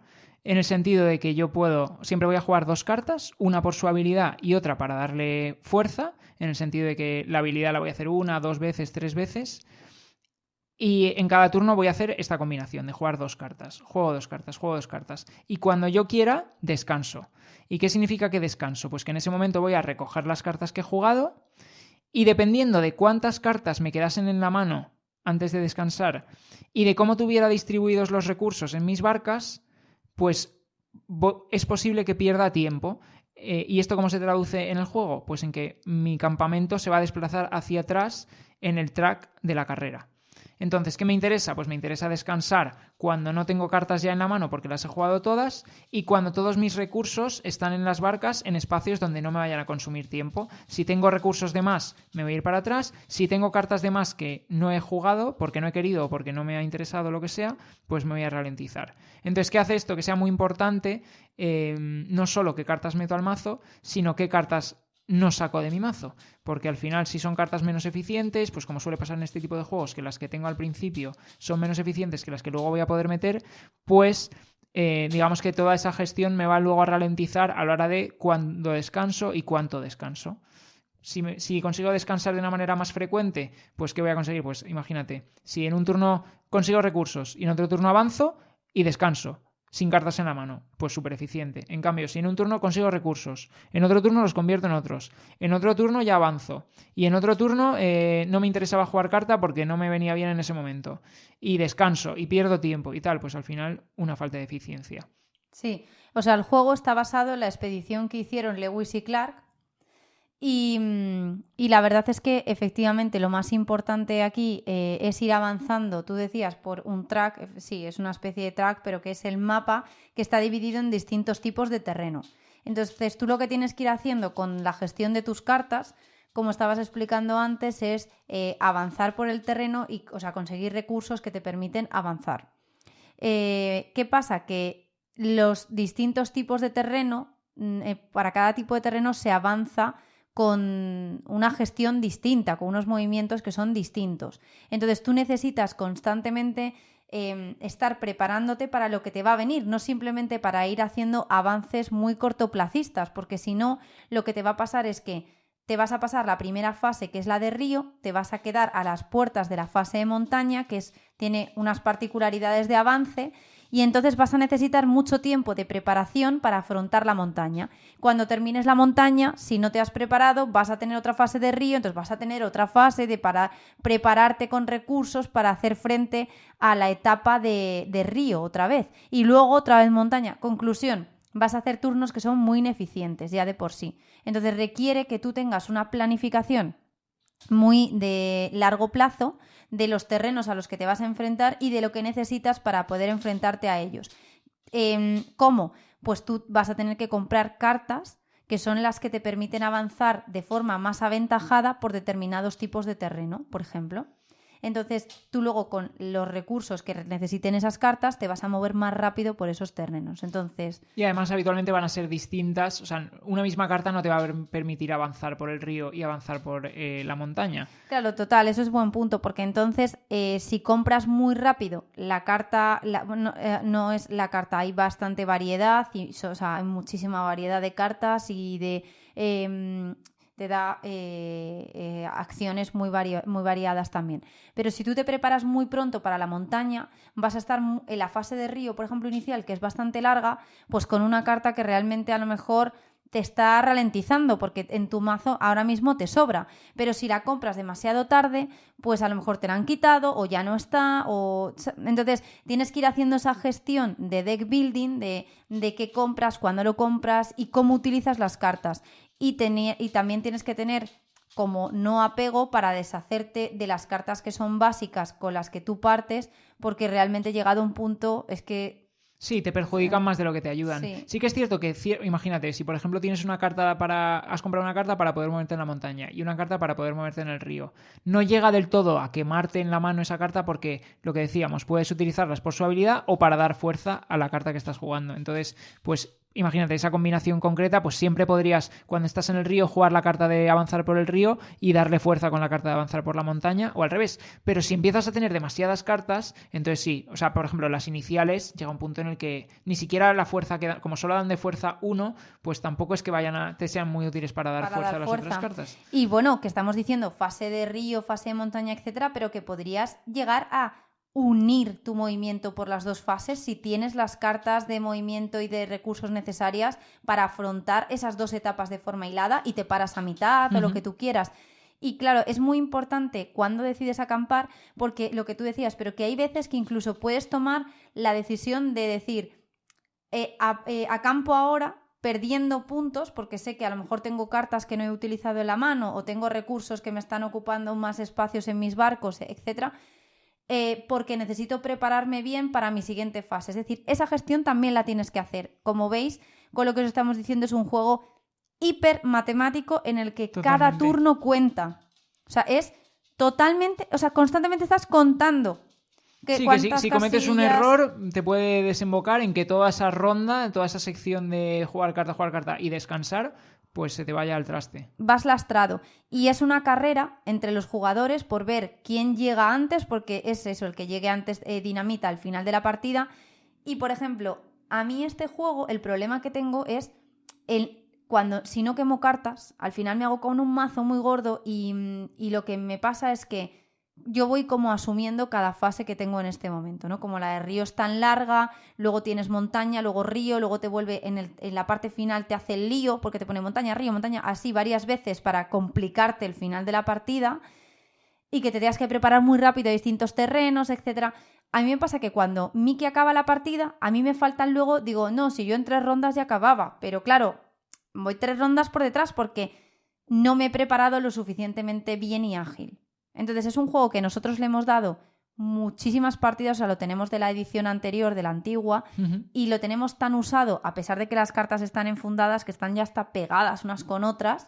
Es un juego que nos apasiona, como decimos, muy sesudo.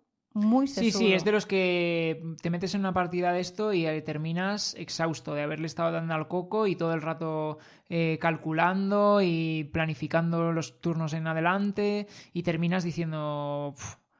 hecho entrenamiento mental. Sí, total. Y que, o sea, necesitas medir muy mucho lo que metes en tu mano, en qué momento lo metes y a la vez también mirar qué está haciendo el de al lado. Cuándo acampa él, tal.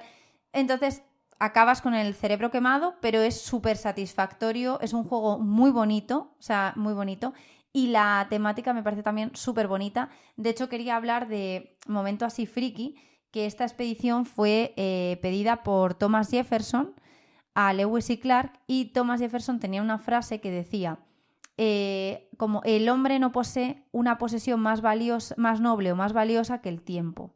O sea, como que me Muy, hace muy pegado gracia, con el tema muy del pegado juego, con el ¿no? tema, porque en este juego lo valioso es el tiempo y se te mide por tiempo. En plan, cuando tú te atrasas estás perdiendo tiempo.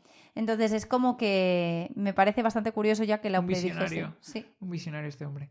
Pues nada, una recomendación por nuestra parte para este juego, sobre todo eso. Si te gusta la mecánica de deck building y además te gustan los juegos tipo carrera, porque yo creo que eso es una de las particularidades que tiene este juego respecto a otros de la lista, y además te apetece darle al coco, pues para adelante con él. Y que, sinceramente, a mí este juego como que me enternece un poco porque es un juego más clásico que que sigue envejeciendo bien y que es súper Totalmente. divertido. Entonces, está fenomenal que probemos todas las novedades y yo soy la primera que está ansiosa por hacerlo, pero que este juego, además que tenéis la reedición disponible, vamos, yo me haría con una copia seguro porque de verdad que si os encaja lo que os hemos contado dentro de lo que os gusta, es que os va a gustar muchísimo. O sea, es bastante sesudito. Totalmente de acuerdo.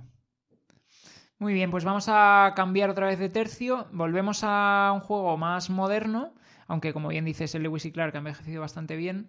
Este juego es publicado por la editorial Gale Force 9 y es un juego de 2 a 4 jugadores. Se llama Tiranos del Underdark.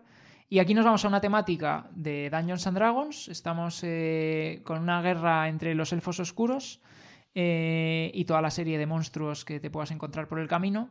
Y la particularidad que tiene este juego dentro de la lista que os traemos es que además de la mecánica de deck building, aquí tenemos un control de áreas. Esto, para el que no sepa de lo que estamos hablando, pues lo más básico que hay en este mundillo es el Risk, por ejemplo, ¿no? Vamos a tener una serie de territorios y entonces vamos a tener tropas que vamos a ir moviendo por los territorios, y el objetivo es, al final de la partida, cuando se dispara el final de partida, tener la posesión o la mayoría, por así decir, en esos territorios. Podemos tener una mayoría simplemente por tener más tropas que los demás, o si todas las tropas que hay son nuestras, tenemos el control total, que eso lo que significa es que vamos a recibir más puntos todavía. Entonces, ¿qué vamos a ir haciendo por el camino? Pues vamos a ir jugando las cartas que tenemos en nuestro mazo, y esas cartas nos van a permitir, pues eso, desde poner tropas, moverlas, asesinar, sustituir unas tropas por otras, colocar espías y tal, a directamente comprar cartas nuevas de las que hay disponibles en el mercado. ¿Y qué tenemos entre las cartas que hay en el mercado? Pues mucha variedad de habilidades. Tenemos cartas que nos van a permitir luego potenciar estrategias más de comprar, tenemos cartas que nos van a permitir en combate sacar muchas más tropas, cartas que nos van a permitir quitar espías para hacer habilidades muy bestias, cartas que nos van a permitir ascender otras cartas, que lo que significa es que me las voy a quitar del mazo y además me van a puntuar más al final de la partida. Entonces, tiene una gran variedad de estrategias, todas centradas en torno al deck building, de que voy a robar cartas y me interesa que la mano que robe sea súper eficiente, y todo para conseguir pues mayorías en las zonas más importantes del mapa, que sean las que más puntúen. Entonces, nosotros lo hemos probado muy recientemente este juego, la verdad, y de hecho ha sido uno de los que ha hecho que nos apeteciese hablar hoy aquí de juegos de construcción de mazos, porque nos ha gustado mucho a los dos. Y yo te diría que de lo que hemos probado últimamente, es de las cosas que más me han gustado. O sea, se ha colado en mi top de juegos fácilmente. Sí, yo estoy de acuerdo que la temática a mí, por ejemplo, también me atrae bastante, la de elfos oscuros. Las cartas son una pasada cuando pues tienes dragones, sacerdotisas, etcétera, o sea, ya de por sí, pues eso, la temática atrae. Y bueno, o sea, para una persona que sufre de apego como soy yo, este juego tiene doble apego, ¿no? Porque por un lado está el apego de las cartas de deck building y por otro lado el apego de los territorios. O sea que yo me enfrenté a la partida en plan ve y disfruta, en plan chill, te van a dar para el pelo, te van a quitar de todo y tú no te preocupes porque tienes que estar dispuesto a perder. ¿Qué pasa? Que el juego, tú me decías el otro día, que es verdad que se modula bastante bien.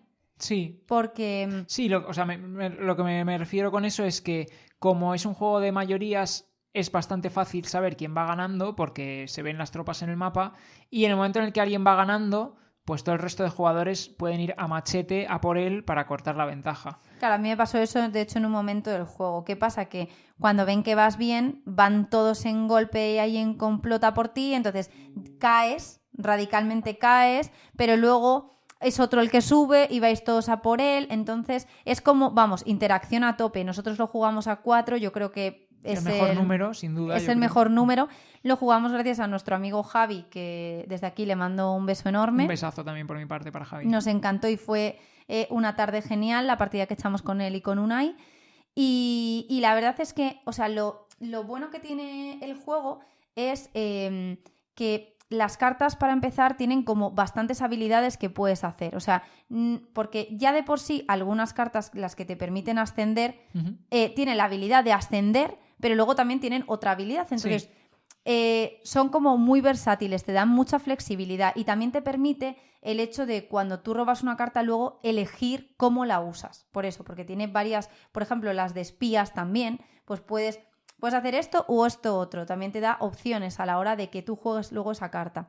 Y es importantísimo el hecho de ascender porque, claro, hay cartas que tú... Las básicas yo creo que es una buenísima forma de quitártelas de en medio rápido y que no te estén metiendo morralla en tu mazo.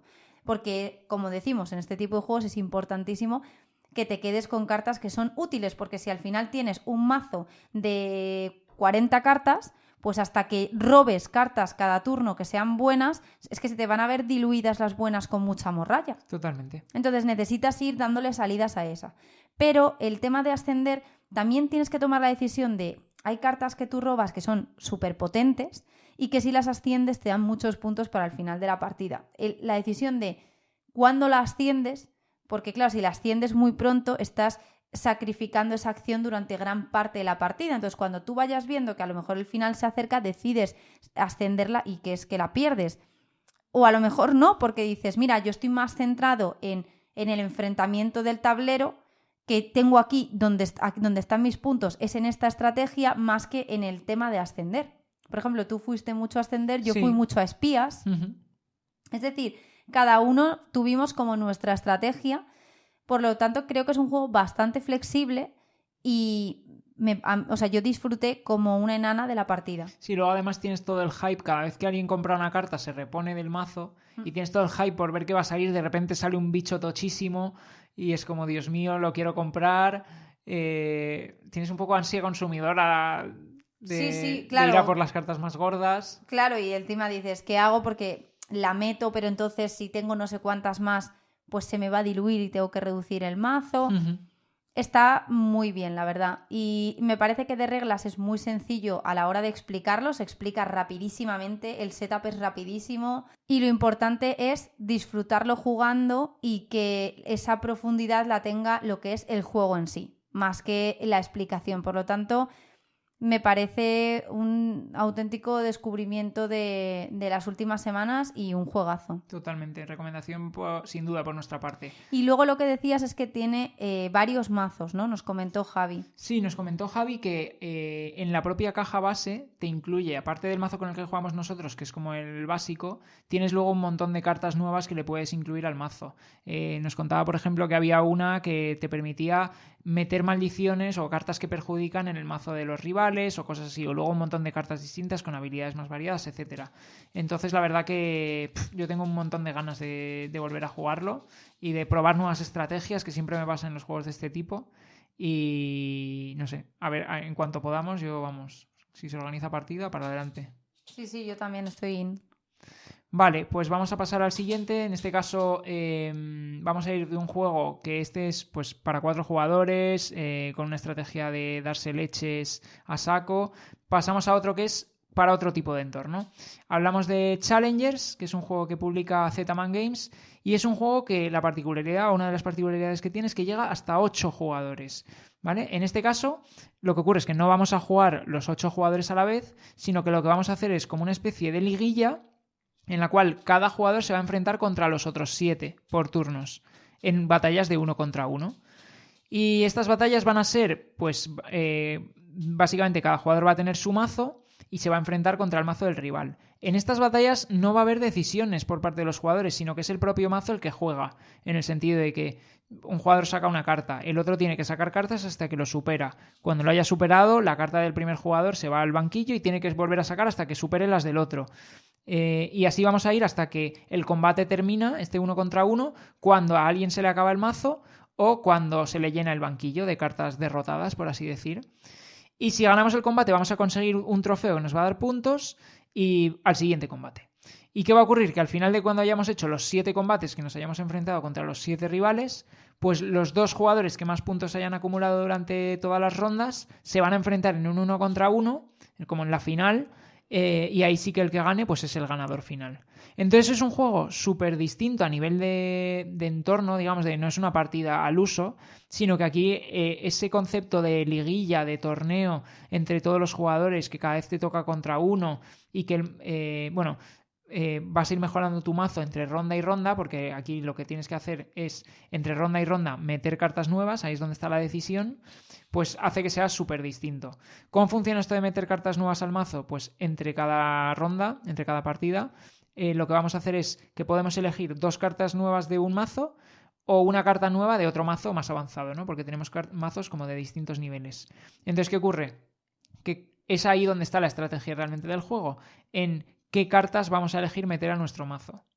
Entonces, si yo tengo una cosa que le puedo criticar a este juego, es que al final es en la decisión de estas cartas donde está la estrategia, y por lo tanto, si las cartas que te salen son unas o son otras, pues es un poco que no está a tu alcance, pues definir de una manera tan concreta tu estrategia. Pero claro, hay que tener en cuenta pues un poco lo que te ofrece este juego, ¿no? Que es una experiencia distinta para un número mayor de jugadores y con una pretensión distinta. Yo creo que este juego es un juego que encaja fenomenal para eventos en los que pues quieras tener un ambiente como más distendido, más festivo, en el que también haya gente. Puede haber gente jugona, pero creo que sobre todo lo va a disfrutar mucho más la gente que se está iniciando o gente que no está tan metida en la afición, porque el rollo de la competición y de la liga, de unos contra otros, de un torneo final, les va a llamar mucho. Luego el juego no tiene tablero, sino que se juega con tapetes, donde se enfrenta está cada subtorneo, cada ronda, pues que las personas juegan en tapetes, lo cual ya eso lo hace cada vez lo hace más atractivo. Es muy sencillo de sacar, de gestionar, y es verdad que creo que no es para, o sea, yo por lo menos no lo tendría para tenerlo en mi casa y echar una partida tú y yo. Está Porque, claro. Sí. vamos, creo que el juego no tendría sentido esa forma de jugarlo. Creo que tiene que ser en un ambiente lúdico. Tampoco creo ni siquiera que nos encajase bien a tenerlo aquí y si vienen 2 amigos a casa a sacarlo ese finde, sino que creo que tiene que ser más lúdico festivo. Sí, del torneo. Para mí el número óptimo es 8 y además es prácticamente un juego que vas a terminar a gritos. O sea que... Exacto, es más de. Pues eso, nosotros, pues a veces que lo hemos jugado en la final ahí, vítores quiero que gane este, tal. Y eso es verdad que no te lo aportan otros juegos. Yo no conozco otros juegos que tengan esta especie de liga y de combate final. Totalmente, entre jugadores. Lo puedes montar. Puedes montar con juegos de deck building, nos enfrentamos y luego nos vamos a la final, o un Catán. Pues vas haciendo partidas o con el que os dé la gana, un Vía Mágica, el que os dé la gana. Sí. Y al final llegas a la final. Pero no, es que esta es la mecánica del juego. Entonces, no conozco ninguno y eso ya me parece como novedoso. Pero, claro, se te queda corto. Porque tú siempre me dices que el juego parece que juegas solo. Es que realmente yo eso es lo que opino. En los combates tú tienes tu mazo, pero no tienes decisión como tal. No, es verdad que la única decisión que tienes es cuando acabas un combate con uno y te vas a enfrentar con el siguiente, el decir, vale, ahora me toca robar, yo qué sé, 2 cartas del mazo B. Bueno, robo 5 cartas del mazo B y me quedo con 2. Ala, las meto en mi mazo, barajo, lo dejo a un lado y ya simplemente sacas cartas en automático. Y lo que salga. ¿Te supero? ¿Te igualo o te supero? Sí, gano. No. Vale, pues nada, has ganado tú. A ver, siguiente, saca otra carta. ¿Te igualo o te supero? Sí, no. Vale, pues ya está. Pero no tienes en sí decisión. Sí, yo creo que es una cuestión al final de saber lo que esperas del juego. Es cierto que si lo que buscas es un juego estratégico, profundo, pues esto no es para ti. Esto es pues lo que dices tú. Si lo que buscas es un ambiente pues lúdico, festivo, de torneo, de evento, de risas, de gritos, de grupo grande y además de picarte y volver a jugarlo, porque es cierto que cuando terminas dices, joder, me apetece echar otro, mejorar mi mazo de manera distinta, Bueno, es que intentar sacar nosotros más hemos tenido puntos. eventos a los que hemos ido que estaba este juego y ha habido pique de otra. O sea, Sí, sí, es total, verdad que es total. un juego que eso lo crea, o sea, es verdad, lo crea. Ahora, yo también creo que este juego tiene mecánicas que hemos comentado, por ejemplo, en otros, véase en el de Tiranos del Underdark, pero llevada a la iniciación y Estoy de acuerdo. al tema party. Porque en el fondo es lo mismo. Tú tienes determinados momentos, aquí es entre enfrentamiento y enfrentamiento, donde tú robas unas cartas, las metes en el mazo y decides si cartas que ya tenías las desechas para tener un mazo mejorado. Y simplemente barajas y ya es lo que te vaya saliendo. Es verdad que, pues claro, en complejidad, en diseño, en decisiones, en todo, pues no tiene nada que ver con el de Tiranos del Underdark, nada, en tema, en nada. Pero yo creo que En la puede, base, ¿no? Sí. claro, la base puede servir para gente que se esté iniciando en lo que es la gestión del deck building y que entiendan la complejidad de eso, de deshacerte de cartas para conseguir un mazo que a lo mejor es más fino, porque no consiste en ir metiendo y cebándolo, sino en tener cartas que sean buenas y que sepas que es lo que te va a llevar a la victoria. Y además mola también el hecho de que a ti al inicio de la partida se te asigna una tarjeta donde tú ya ves contra quiénes te vas a enfrentar y en qué tapete. Entonces también te da esa sensación como de liga, de ahora tengo este equipo con el que me voy a enfrentar, ¿no? Sí, O sea, sí, totalmente. Además vas viendo cómo la gente va teniendo más trofeos, menos trofeos, hay pique por ver quién... Porque además los últimos trofeos dan más puntos. eso es. Entonces, sí, sí. Entonces sí que lo veo para determinadas situaciones que son las de evento y llevado a gente, pues a lo mejor más que esté de iniciación o no, o jugones, pero que sea rollo muy lúdico festivo. Totalmente de acuerdo. Venga, pues vamos a cambiar otra vez radicalmente de tercio. Nos habíamos ido a un juego más tipo party, más ambiente, eventos y demás, y volvemos a un juego serio, estratégico y además de los mejores deck building que hay ahora mismo, o por lo menos así está valorado en Board Game Geek, y yo lo comparto, porque este juego está ahora mismo en el número 12, y es el Dune Imperium. Es un juego inspirado en la saga Dune, como el propio nombre indica, y que lo publica Edge y que es de 1 a 4 jugadores. Nosotros es como lo preferimos jugar, a 4 jugadores, la verdad, porque ¿cómo funciona este juego? Pues a las mecánicas clásicas de deck building lo que le incorpora son varios elementos que funcionan muy bien y que son los siguientes. Tenemos por un lado una zona de, por así decir, de colocación de trabajadores en unas localizaciones Para conseguir para recursos. conseguir recursos. Esos recursos luego los podremos utilizar para distintas cosas. Luego tenemos una zona de combate en la cual vamos a ir apostando tropas, por así decir, y cuando se produzca un combate, el que más tropas tenga, pues se va a llevar una bonificación, el segundo que más tenga se va a llevar otra. De manera que, claro, si dos jugadores se pican y empiezan a meter tropas, pues están un poco desoptimizando porque la bonificación es la misma, independientemente de cuántas tropas haya. Lo único importante es si eres el que más, o el segundo, o el que menos, o lo que sea. Y luego tiene una zona de afiliación con 4 facciones. De manera que si eres el jugador que tiene más influencia sobre estas facciones, pues vas a recibir bonificaciones a la hora de jugar ciertas cartas, por ejemplo, o puntos al final de la partida. Entonces, ¿qué ocurre? Que cuantos más jugadores se juegue, que el 4 lo que decimos es el número máximo, pues, por ejemplo, el tema del combate, pues tienes más interacción, o el tema de la influencia sobre las facciones, también es más fácil que se produzcan cambios. Entonces, bueno, a nivel estratégico, sí que es cierto que mucha gente lo ha comparado, aunque no sea exactamente lo mismo, ni muchísimo menos, con el Arnak, porque fueron dos juegos que salieron a la vez, prácticamente, y que los dos eran muy buenos juegos, y los dos eran juegos de deck building. Entonces, mucha gente había mucho pique por este es mejor, ¿no? El mejor es este otro, no sé qué. Yo no creo que se parezcan tanto. No, yo de hecho nada, porque es que de hecho el Arnak es un juego casi que puedes jugar tú a tu bola. O sea, lo único que te afecta es si un jugador ha ido a determinada localización porque te la ha quitado.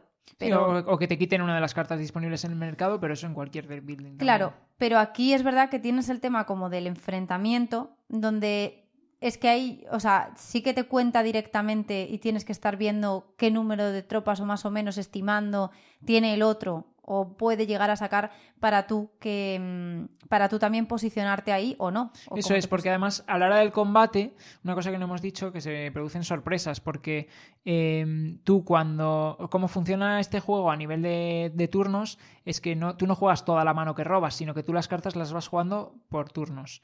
Entonces yo juego carta, en mi siguiente turno juego otra carta, en mi siguiente turno juego otra carta, y cuando yo quiera hago como una especie de ronda de refresco en la cual las cartas que me quedan sin jugar decido si las utilizo para comprar cartas nuevas o si las utilizo para contribuir al combate. Entonces, claro, es importante, los jugadores no refrescan a la vez, entonces, claro, dependiendo de cuándo lo hagas, pues también pues, tiene impacto a la hora de tomar decisiones. Entonces, pues lo que dices tú, el combate sobre todo genera una interacción que no tiene el Arnak, por ejemplo. Claro, el Arnak lo veo más matemático, de estar ahí decidiendo tus acciones, de la más gestión... euro al uso, ¿no? Sí, de la gestión de tu mazo. Yo personalmente tengo más predilección por el Arnak. A mí también me gusta más, si me preguntas. Si me preguntas, pero también estoy de acuerdo contigo que creo que los dos son compatibles en una ludoteca porque para mí no tienen nada que ver. Sí que puedo entender lo de que haya pique o se pareciesen, o se comparen y tal. Bueno, pero... yo creo que sobre todo es porque eran deck buildings y salieron muy a la vez y eran los dos muy buenos juegos. Luego en este también partes de una elección al inicio del personaje, eso, pues inicial, que te da unas habilidades que son distintas y asimétricas y además se nota cuando las estás leyendo que tienen distinta complejidad. Sí, y además son bastante potentes en general, o sea, te orientan bastante como a qué puedes ir en la partida. Yo luego creo que otro de los aciertos del juego es a nivel artístico, que en lugar de hacer como otros juegos basados en sagas de películas, por ejemplo, que te cogen y te ponen fotogramas de la película y desde mi punto de vista queda un poco feo. A mí no me gusta nada, la verdad. Aquí, en cambio, utilizan ilustraciones, pero basadas en, por ejemplo, en los actores de la película. Entonces, sí que es cierto que te evoca las escenas de la película o personajes o momentos de la película, pero al ser ilustraciones, pues yo creo que da una pinta diferente, la verdad. Y a mí me gusta, creo que a nivel artístico es una decisión acertada. Entonces, pues, sobre todo si... Aquí en este juego no hablaban de algo de una carta que a lo mejor podía estar un poco desbalanceada. Sí, a ver, hubo cierta controversia con una mecánica que son las cartas de intriga, que son unas cartas con efectos un poco... Podríamos decir efectos un poco locos en el sentido de que te pueden dar puntos de repente de la nada o a lo mejor efectos muy bestias para el combate de la nada, porque son cartas que tú robas de un mazo y son secretas. Entonces, primero, cuando las robas, pues te puedes encontrar algo que te venga bien o algo que no te venga bien. Y luego, además, el resto de jugadores ni siquiera lo conocen. Entonces, que de repente te encuentres de la nada con un efecto muy bestia, pues, y te condicione todo un resultado de una partida, pues hubo cierta controversia. A mí no me parece que esté mal porque, a ver, yo creo que hay gente que le tiene cierta fobia al azar y creo que el meter un poquito de azar en los juegos tampoco está mal porque ayuda a que no todo sea A más B igual a C, sino que, bueno, te da cierta impredictibilidad o como se diga, a la hora pues eso, de cómo se desarrolla la partida. Entonces a mí no me parece mal, pero sí que es cierto que hubo cierta controversia con esa mecánica. A mí de este juego creo que sí, o sea, lo que más me gusta es lo de la afiliación a las facciones, me parece muy curioso. Uh-huh. Y además creo que si eres un fan de la saga de Dune, es que es muy buen juego, entonces creo que es normal que lo quieras tener en la ludoteca. Me parece muy top y me parece que efectivamente es un juego de deck building, pero que también tiene unas cositas adicionales, como pues lo del enfrentamiento, la gestión, el hacerte con recursos y colocarte en las distintas áreas del tablero. Entonces, para conseguirlos, quiero decir. Entonces, pues me parece que es un juego bastante completo y que si te gusta la saga es muy disfrutable y que es sesudo. O sea, no es un juego para nada ligero o medio. Totalmente de acuerdo. Así que nada, una recomendación también por nuestra parte. Por eso lo hemos traído en esta lista también, lógicamente. Vale, vamos a pasar al siguiente. En este caso ya es el penúltimo que tenemos y cambiamos sobre todo de tema, porque nos vamos de Dune, de la saga Dune, a el periodo rococó. Nos vamos a la corte de Luis XV que sí, efectivamente es Luis XV, lo acabo de mirar, porque ya confundo 14 con 15 y con 16. Y en este caso lo que vamos a hacer es sastres en la corte de Luis XV y que vamos a fabricar trajes para la gente que va a los bailes en la corte de Luis XV, a los distintos salones. Entonces, ¿qué integramos en este juego en concreto? Bueno, una cosa que no he dicho, es un juego que trae Maldito Games y que es de 1 a 5 jugadores. Sí, porque tiene también modo solitario.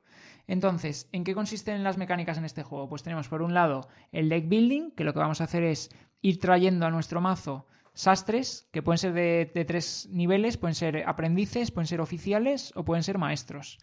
Y luego lo que vamos a tener es pues una especie de gestión de mayorías, porque en los distintos salones, dependiendo de cuántos trajes haya colocado la gente en gente de la corte que vaya a cada salón, pues al final cada salón va a puntuar y va a puntuar puntos distintos. Luego, además, hay otras maneras distintas de puntuar, porque no tienes por qué centrarte solo en hacer trajes, te puedes centrar también en hacer decoraciones para la corte. Y las decoraciones puntúan de distintas maneras. Por ejemplo, puedes hacer fuegos artificiales, que lo que hagan sea multiplicar por 2 o por 3 el valor de algún traje concreto, o de algún visitante concreto a la corte, específicamente en el salón del rey. Luego tienes también decoraciones que puedes hacer que son músicos en cada salón que te van a dar puntos.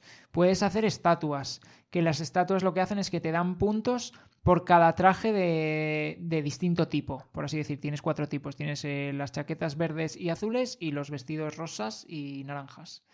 O bueno, no sé si los colores son así exactamente, pero bueno, que tienes como 4 tipos, entonces las estatuas te puntúan por variedad. Luego, naranja no me sonaba. Pero... Naranja, es que creo que el naranja son chaquetas, pero bueno, estoy seguro. Rosa sí, verde, y el azul. Yo creo que es naranja, ¿eh? Porque me acuerdo que la tela más rara es la naranja, creo. Sí, pues mira. Creo que sí. Yo creo que es rojo, es rojo. No, es naranja, casi seguro, ¿eh? Luego, ¿qué otro tipo también de decoraciones tienes? Pues tienes, por ejemplo, en las cocinas, es una manera de conseguir ingresos recurrentes, dinerinchi. Entonces, pues puedes conseguir dinero por los trajes que tengas puestos en los salones o por las decoraciones que tengas puestas. Luego, ¿qué ocurre con el tema del deck building también? Pues que dependiendo del nivel del sastre, si es aprendiz, oficial o maestro, pues va a tener acceso a una serie de acciones. Por ejemplo, el maestro puede ir a todas, pero el aprendiz no puede ir a contratar nuevos sastres, por ejemplo. Y entonces, dependiendo de las cartas que queramos jugar y de las acciones que tengan, pues vamos a poder ir a hacer unas acciones u otras. ¿Cuáles son las acciones? Pues coger materiales, que son básicamente pues telas, hilo o creo que son como cancanes. Sí. Luego, a nivel de componentes es cierto que, bueno, lógico, teniendo en cuenta que se trata de Maldito, pero es una pasada la producción. Es una preciosidad, una pasada, o sea, los hilos son monísimos, el cancán es una preciosidad que te viene hasta como con brillo. Sí. Es todo, de verdad, es una preciosidad. Luego otras acciones van a ser pues fabricar los propios vestidos, que luego lo que vamos a hacer es dárselos a la gente para que los lleve a un salón y entonces vamos a recibir puntos, o venderlos por dinero y a lo mejor ese dinero lo queremos reinvertir en otras cosas. Luego podemos ganar el favor de la reina, que sirve para afectar al orden del turno. Luego puedes como dar a tus trabajadores, entregarlos a la corte para que trabajen directamente para el rey y para la reina, y tú recibes un dinero por haberles entregado. Y que básicamente también sirve como para quitártelos del mazo y aligerar las cartas menos eficientes. Bueno, o para si entregas gente que es muy buena. Dinero, sí. Claro, lo suyo también es que si volvemos un poco a lo que decíamos con lo de Tiranos del Underdark, si entregas gente que es muy buena, te van a dar más dinero. El tema es que si la entregas a esa persona muy bueno muy pronto, pues no le puedes disfrutar tú durante la partida, pero puede ser que tú vayas a una partida de estrategia de conseguir dinero porque lo que quieres es, en vez de dedicarte al tema de conseguir hilos y telas, hacer traje, vendérselo a la gente, darlos a la gente que va a la corte para ganar la mayoría en los salones, tú decides ir a una estrategia de dinero, bien por entregar gente o porque los trajes que fabricas los vendes, en vez de entregárselo a la gente para que tenga presencia en el salón, lo vendes todo y al final consigues mucho dinero para invertirlo en estatuas o en músicos que están en los salones y también te dan presencia. Sí, totalmente. O sea, la variedad de estrategias a mí me gusta bastante en este juego. Luego, otra cosa que me gusta también bastante de este juego es que los trabajadores que vas a poder contratar durante la partida siempre son los mismos. No significa que siempre salgan en el mismo orden, porque, por ejemplo, hay trabajadores de ronda 5, por ejemplo, que te van a salir pues la mitad de ellos en la 4 y la mitad en la 5, por ejemplo. Entonces, sabes más o menos cuándo van a salir disponibles, pero no exactamente el momento. Pero sí, y además tienes una hoja de ayuda con todos los efectos de todos los trabajadores. Entonces, ¿qué pasa? Que puedes planificar tu estrategia casi desde el principio. Luego es importante también que cuando salgan, pues seas el primero en contratarlos y no se te adelante nadie. También otra cosa que afecta, ¿qué pasa? Que en este juego cuando tú vas a hacer una acción, si eres el primero que va, te va a salir más cara. Si otro jugador ha ido antes, va a tener cierto descuento, tanto cuando vas a contratar como cuando vas a por materiales, etcétera, ¿no? Sí, los trajes que puedes fabricar cada ronda, bueno, en cada partida y en cada ronda y tal, salen de forma aleatoria de la bolsa. Entonces también eso te condiciona mucho porque depende de los trajes que salen, cuánto te cuesta fabricarlos, qué telas necesitas, si han salido o no, si esas telas ya se ha posicionado otro para conseguir telas de ese cajón, pues a ti te van a salir más baratas, si no, pues no, te van a salir más caras, a lo mejor no tienes ese dinero para poder conseguirlas. Está muy bien. Y los trabajadores, la verdad es que lo de la gestión del mazo es importantísimo, porque el problema es que, claro, tú al principio partes pues con gente que también es muy novata. Uh-huh. Y llegado un momento, tener esos novatos te condiciona mucho, porque luego van saliendo cartas más avanzadas que te dan muchos puntos, pues por ejemplo, por set collection. Si tienes un traje de cada color, no sé cuántos puntos. O si tienes no sé qué, y si tú, ¿qué pasa? Que tienes un mazo de nuevo muy grande porque no te has quitado a los becarios de encima, pues el maestre este te va a tardar en salir 80.000 turnos. Totalmente. Entonces la gestión de la mano es vital. Y luego está muy bien que te conozcas mucho tu mano porque puedes hacer una planificación de más largo plazo. En plan, pues tú este turno robas, eran 3 cartas. Tres cartas. Robas 3 cartas y dices, este turno puedo hacer esto, pero yo sé que tengo este otro empleado que me da esta habilidad, entonces yo ahora me voy a centrar en, imagina, coger esta tela y no sé qué, para la siguiente que puede que me salga, yo hago ya esta otra acción. Entonces ya puedes planificar con tus cartas las que te han salido y las que te van a salir. Y... Sí, luego otra cosa que a mí me gusta bastante es que, a diferencia de otros juegos de construcción de mazos, en este caso cuando compras una carta, cuando contratas a un sastre, lo puedes utilizar en esa misma ronda. Entonces eso también te permite, bueno, por un lado, hacer uso de la habilidad directamente y luego por otro, jugar, o sea, tener como un turno adicional después de los demás, porque vas a jugar 4 cartas en vez de 3. Entonces, eso la verdad que me parece un cambio respecto a otros de este tipo que también le aporta estrategia. Te da mucha ventaja. Y a mí me encanta, por ejemplo, el tema de lo del control de los salones, porque se forma mucho pique cuando tú estás viendo que determinada persona ya, sabes, como que dice, esto es mío, ya ahí está metiendo mucha presencia y tú te ves que te vas quedando atrás y dices, no, entonces... también es una carrera por no quedarte atrás en los salones o por tú hacerte antes con la presencia en los salones. Luego, o sea, en función de dónde te pongas en el salón, también puedes recibir un bonus único en ese momento. Entonces también a lo mejor te interesa posicionarte antes que la otra persona. Eso también te puede condicionar la estrategia. Sí, estoy de acuerdo. O sea, que hay muchísimas formas de puntuar, de hacerte con recursos, de tal. Y es un juego que, ojito, porque la temática puede parecer repollo total, porque es verdad que es repollo y la caja, el arte y tal. Está muy bien hecho el repollo, o sea, quiero decir, estamos hablando de, o sea, las ilustraciones son una pasada, sí. Que son de Ian O'Toole. Que es el que también ha diseñado Elon Musk, bueno, gráficamente Elon Musk. Sí. Y aparte de las ilustraciones, los componentes, como decimos, son una bestialidad. O sea, temáticamente es cierto que está súper bien reflejado el repollo este que comentas. Es muy repollo, pero que a lo mejor hay gente que aborrece esto porque dice, ¡buah! Sastre, la corte, como que te parece que esto es los Bridgerton. Sí. Y en cambio, os diré que ojito con el repollo, porque en complejidad, de hecho, lo estaba mirando. Sí, tiene un 3,04. Sí, y es que el Dune Imperium, que le acabamos de comentar, tiene unas décimas menos, por ejemplo. Que a ver, que esto hay que ponerlo todo en relativo, pero que, olvidándonos del decimal, andan por el mismo grado de valoración de peso. Uh-huh.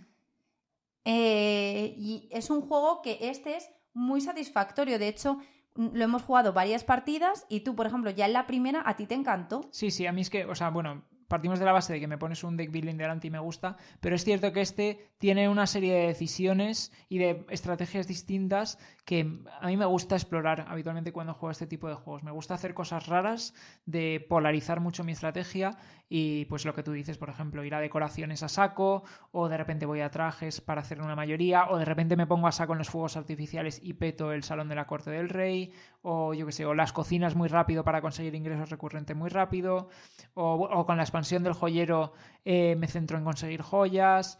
Es que luego encima, es verdad, tiene las expansiones, nosotros nos lo hemos cogido ya con un all-in, y entonces tiene expansiones donde incluso ya entras en temas de formación de tus empleados. Sí, y los vas desarrollando, empiezas con un empleado especial y lo vas desarrollando, tienes que hacer tareas como para poder mejorarlo, en plan como que se Está muy formando. bien porque no son tareas que tú harías fuera de la estrategia, sino que son tareas que tú haces habitualmente, como que con el más becario vaya a por telas. Pues es que, o sea, como que es una tarea que él ya de por sí haría. Sí. Pero si tú le destinas específicamente a él y no destinas a uno de mayor grado a una tarea que es como más infravalorada, infracualificada para él, pues al otro es como que le estás formando en el arte de la sastrería. Entonces, le estás dando puntos para que promocione. Totalmente. O sea, me parece que temáticamente es una maravilla, la mecánica funciona genial y es verdad que el deck building es muy satisfactorio. Totalmente de acuerdo.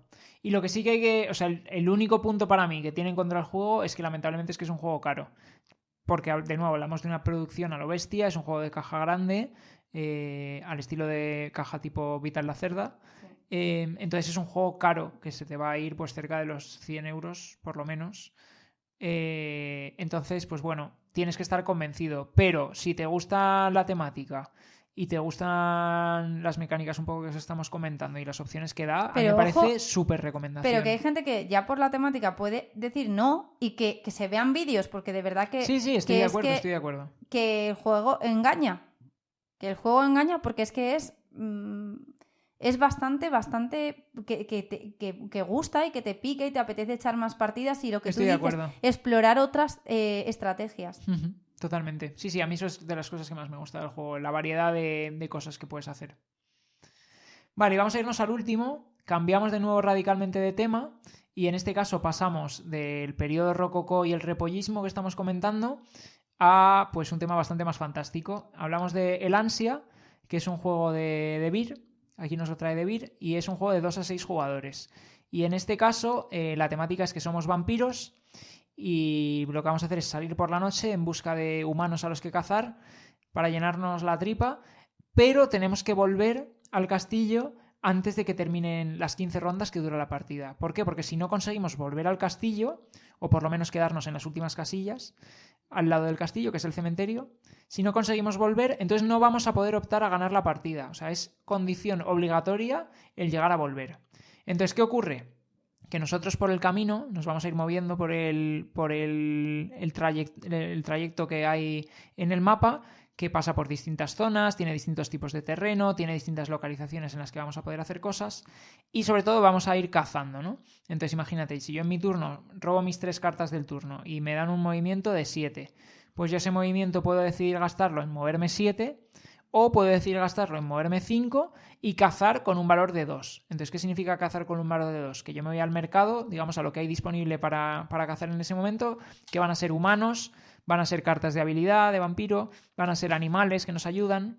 Y sobre todo, por centrarme... Hombre, a ver, yo no lo llamaría cazar al animal. Porque... Bueno, cazar o atraértelo, digamos, a tu mazo. Sí, te lo llevas porque lo otro mecánicamente se llama cazar, mecánicamente, pero que lo otro lo que estás haciendo es morder al humano. Sí, zampártelo. Claro. Lo tienes en la tripa. El animal es como un amigo. Estoy de acuerdo. Que te ayuda. Sí, estoy de acuerdo.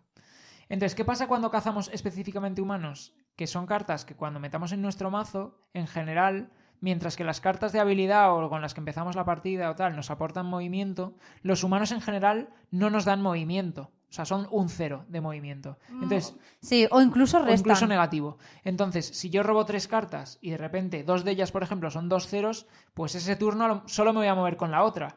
¿Y qué significa eso? Que como queden 3 rondas y tenga que volver al castillo y esté apurado y me empiecen a salir los humanos que me he comido durante toda la partida, pues puedo estar un poco fastidiado.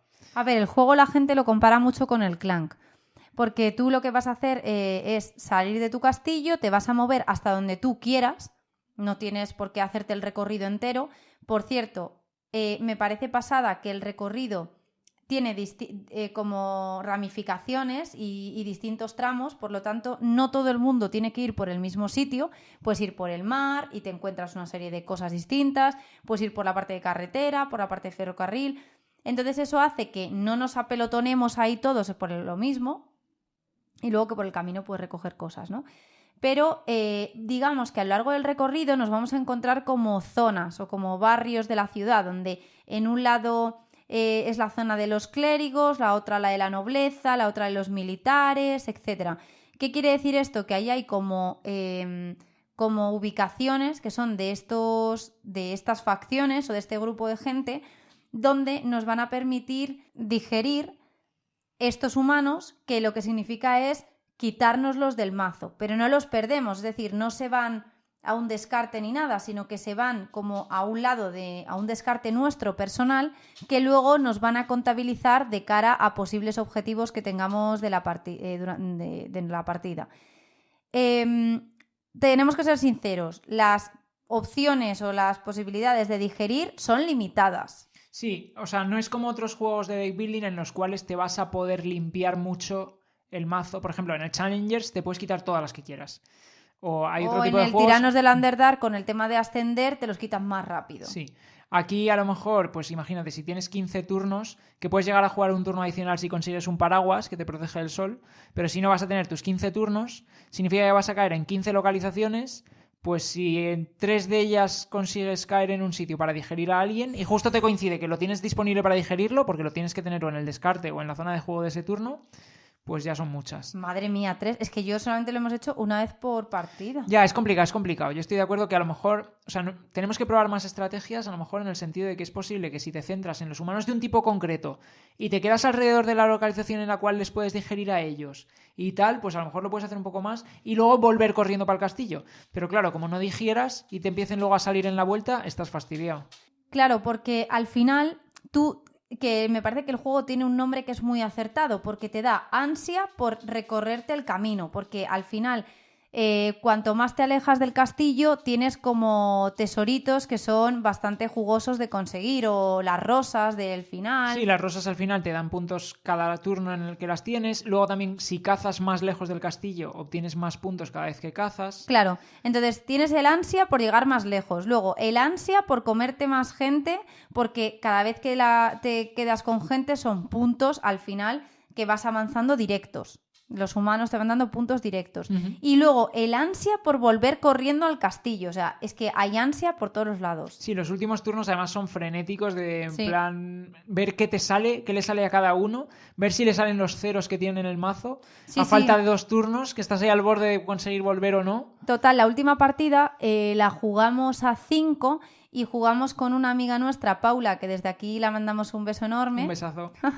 Y entonces ella estaba haciendo un partidón, de hecho todos como que nos fuimos al Quinto Pino, nos alejamos del castillo, no sé qué, y ella se quedó ahí por las inmediaciones y estaba haciendo la tía un huevo de puntos porque estaba mordiendo a saco de gente, pero de repente, ¿qué pasó? Que claro, eso le hizo que tenía su mazo, era como, no sé, 3/4 Sí, del mazo principal. Un taco de 40 cartas o... Entonces, cuando llegó el momento de ya que nos apretaba a todos la prisa de volver rápido al castillo, de repente ves que volteaba sus cartas y eran 0, 0, porque eran los humanos. Y era como, no vuelves. Y todos pasábamos por su lado, en plan, hasta luego, y nos metíamos al castillo y claro, no llegó.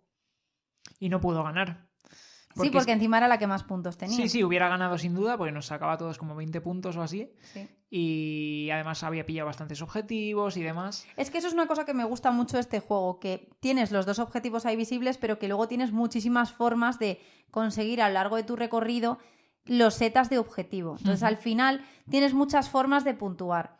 Y los humanos son formas de puntuar, porque cuando los muerdes son puntos directos, o porque luego los objetivos tienes parte de set collection, si eres el que más cartas de noble tienes, 5 puntos adicionales. Si eres el que más cartas de humano con valor mayor de 5, te llevas no sé cuántos puntos adicionales. Entonces, eso también te permite pues tener distintas estrategias. Y además es que los objetivos que vas consiguiendo durante el camino los puedes elegir tú.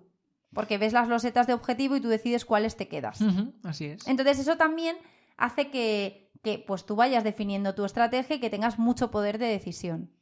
Sí, a mí me parece que es un juego más ligero probablemente que otros que hemos visto hoy, como por ejemplo, yo que sé, el Arnak o el Dune Imperium o cosas así, pero a mí me parece súper satisfactorio de jugar por eso, sobre todo porque los últimos turnos se me hacen súper entretenidos. O sea, al principio de la partida estás más viendo tu estrategia, dependiendo de cómo te van saliendo las cartas, me muevo más, me muevo menos, qué cazo, el objetivo que tengo me condiciona, intento llegar más lejos, menos lejos, cómo me gestiono. Y al final de la partida, a la vuelta, es como un subidón de adrenalina en plan de Dios mío, por favor, que me salga lo que necesito. Es que es verdad que, claro, cuando tú sacas las cartas, tus puntos los puedes repartir entre lo de mover y cazar. Pero que si quieres puedes no cazar. Pero es que todos al principio, por lo menos en la primera parte, hasta que ya te planteas volver, es como que te cuesta el no destinar puntos a cazar los humanos. Es el ansia del deck building, ¿eh? Que tienes ahí ganas de meter cosas al mazo, en plan lo aunque que puedas sea pillar. morralla de Sí, gente total. que tal. Y luego la gente tiene habilidades, pues en plan los curas pues pueden tener agua bendita. Sí, que te impide cazar, por ejemplo, cuando te salen luego cuando las juegas, cuando estás obligado a jugarlas, o sea, no es que tú lo elijas, pero estás obligado a jugarlas, no te permiten cazar. Otros te obligan, por ejemplo, a alejarte del castillo. Yo en la última partida eran los borrachos. Entonces como que cuando te salen en ese turno estás obligado a alejarte 4 casillas del castillo. Claro, te pilla eso volviendo y te hace un destrozo. Sí, total. Y luego además que también tiene, o sea, el arte es una preciosidad, cada carta es distinta, lo cual es una pasada, o sea, es una pasada. Y lo que está gracioso es que hay cartas que tienen como que el sabor de la sangre de esa gente es como picante. Sí, hay unos que son picantes que te obligan a tus puntos de movimiento gastarlos en ir al pozo más cercano. Sí. Por ejemplo, para beber agua y calmarte el picor. Eso te puede lastrar porque si el pozo más cercano está hacia atrás, pues retrocedes también. Claro. Está muy guay. Y el diseñador es Richard Garfield. Richard Garfield, conocido por hacer Magic, entonces, o sea, es un nombre importante también. Entonces, pues no sé, a mí la verdad que me gusta mucho. Como juego eso, de deck building un pelín más ligero, pero súper entretenido y súper divertido, especialmente al final de la partida, es que se me hace muy frenético. Sí, a nosotros, por ejemplo, nos funcionó de maravilla en este grupo más numeroso de 5 personas y es una pasada de juego. Totalmente. Así que nada, pues esta es la lista de nuestros juegos favoritos de deck building o construcción de mazos. Dejadnos en los comentarios, como decíamos al principio, los que vosotros consideréis. Somos conscientes de que nos hemos dejado fuera juegos importantes, como por ejemplo el Clan, que es un juego que lo ha petado muchísimo, que mucha gente lo compara con el Ansia, pero que yo a lo mejor no metía en esta lista, bueno, por eso no lo hemos metido. A ver, es que hay muchos juegos que también solapan con otros que ya hemos metido. Por ejemplo, el Clan le puede pasar con el Ansia. Totalmente, sí. Puede pasar con muchos otros, pero es que es lo que decía, es imposible con la cantidad de juegos que hay que hiciésemos una lista de deck building y mucho menos que tengan ningún tipo de durabilidad. O sea, eso por supuesto, pero que tampoco va a reflejar los mejores juegos de deck building. ¿Quién soy yo para decir qué es lo mejor? Yo te puedo decir dentro de lo que yo juego, lo que a mí me encaja como jugadora y lo que más me ha gustado. Si a ti los comentarios que hacemos, que hago y que hacemos como jugadores os encajan y os sentís alineados y decís, oye, pues mira, los juegos que recomiendan me suelen gustar, pues entonces echadle un vistazo a estos juegos que os hemos traído porque probablemente alguno os puede también llamar. Y como veis hemos traído de todo, desde más party como el Challengers a algo pues no tan complejo pero que tiene su interacción como es el Fort, que me parece divertidísimo. Algo ya más serio como puede ser, por ejemplo, el Rococó o un Dune Imperium, más el Arnak, es decir, hemos traído como un poco de todo, pero evidentemente al final cada persona se tiene que ir formando sus gustos y yo creo que dentro de tanta variedad yo lo único que pido es pues que me saquen a conocer juegos que me puedan gustar, pero ni mucho menos aspiro a tener una lista definitiva porque yo creo que no existe. Totalmente de acuerdo. O sea, suscribo cada palabra, lo firmo debajo, le pongo mi nombre debajo del tuyo y... Pues muy jeta, ¿no? Muy jeta, pero yo me apropio de tus palabras. Por eso somos la pila de Descartes los dos. Madre mía, qué jeta. Bueno, pues esto ha sido todo por este episodio y nada, nos volveremos a escuchar, iba a decir a ver. En 15 días. En 15 días. Y nada, pasad buenas semanas, jugad mucho Y... Que nosotros también lo haremos. Y nos vemos en la siguiente. Hasta luego. Un Hasta abrazo. luego, chao. Chao.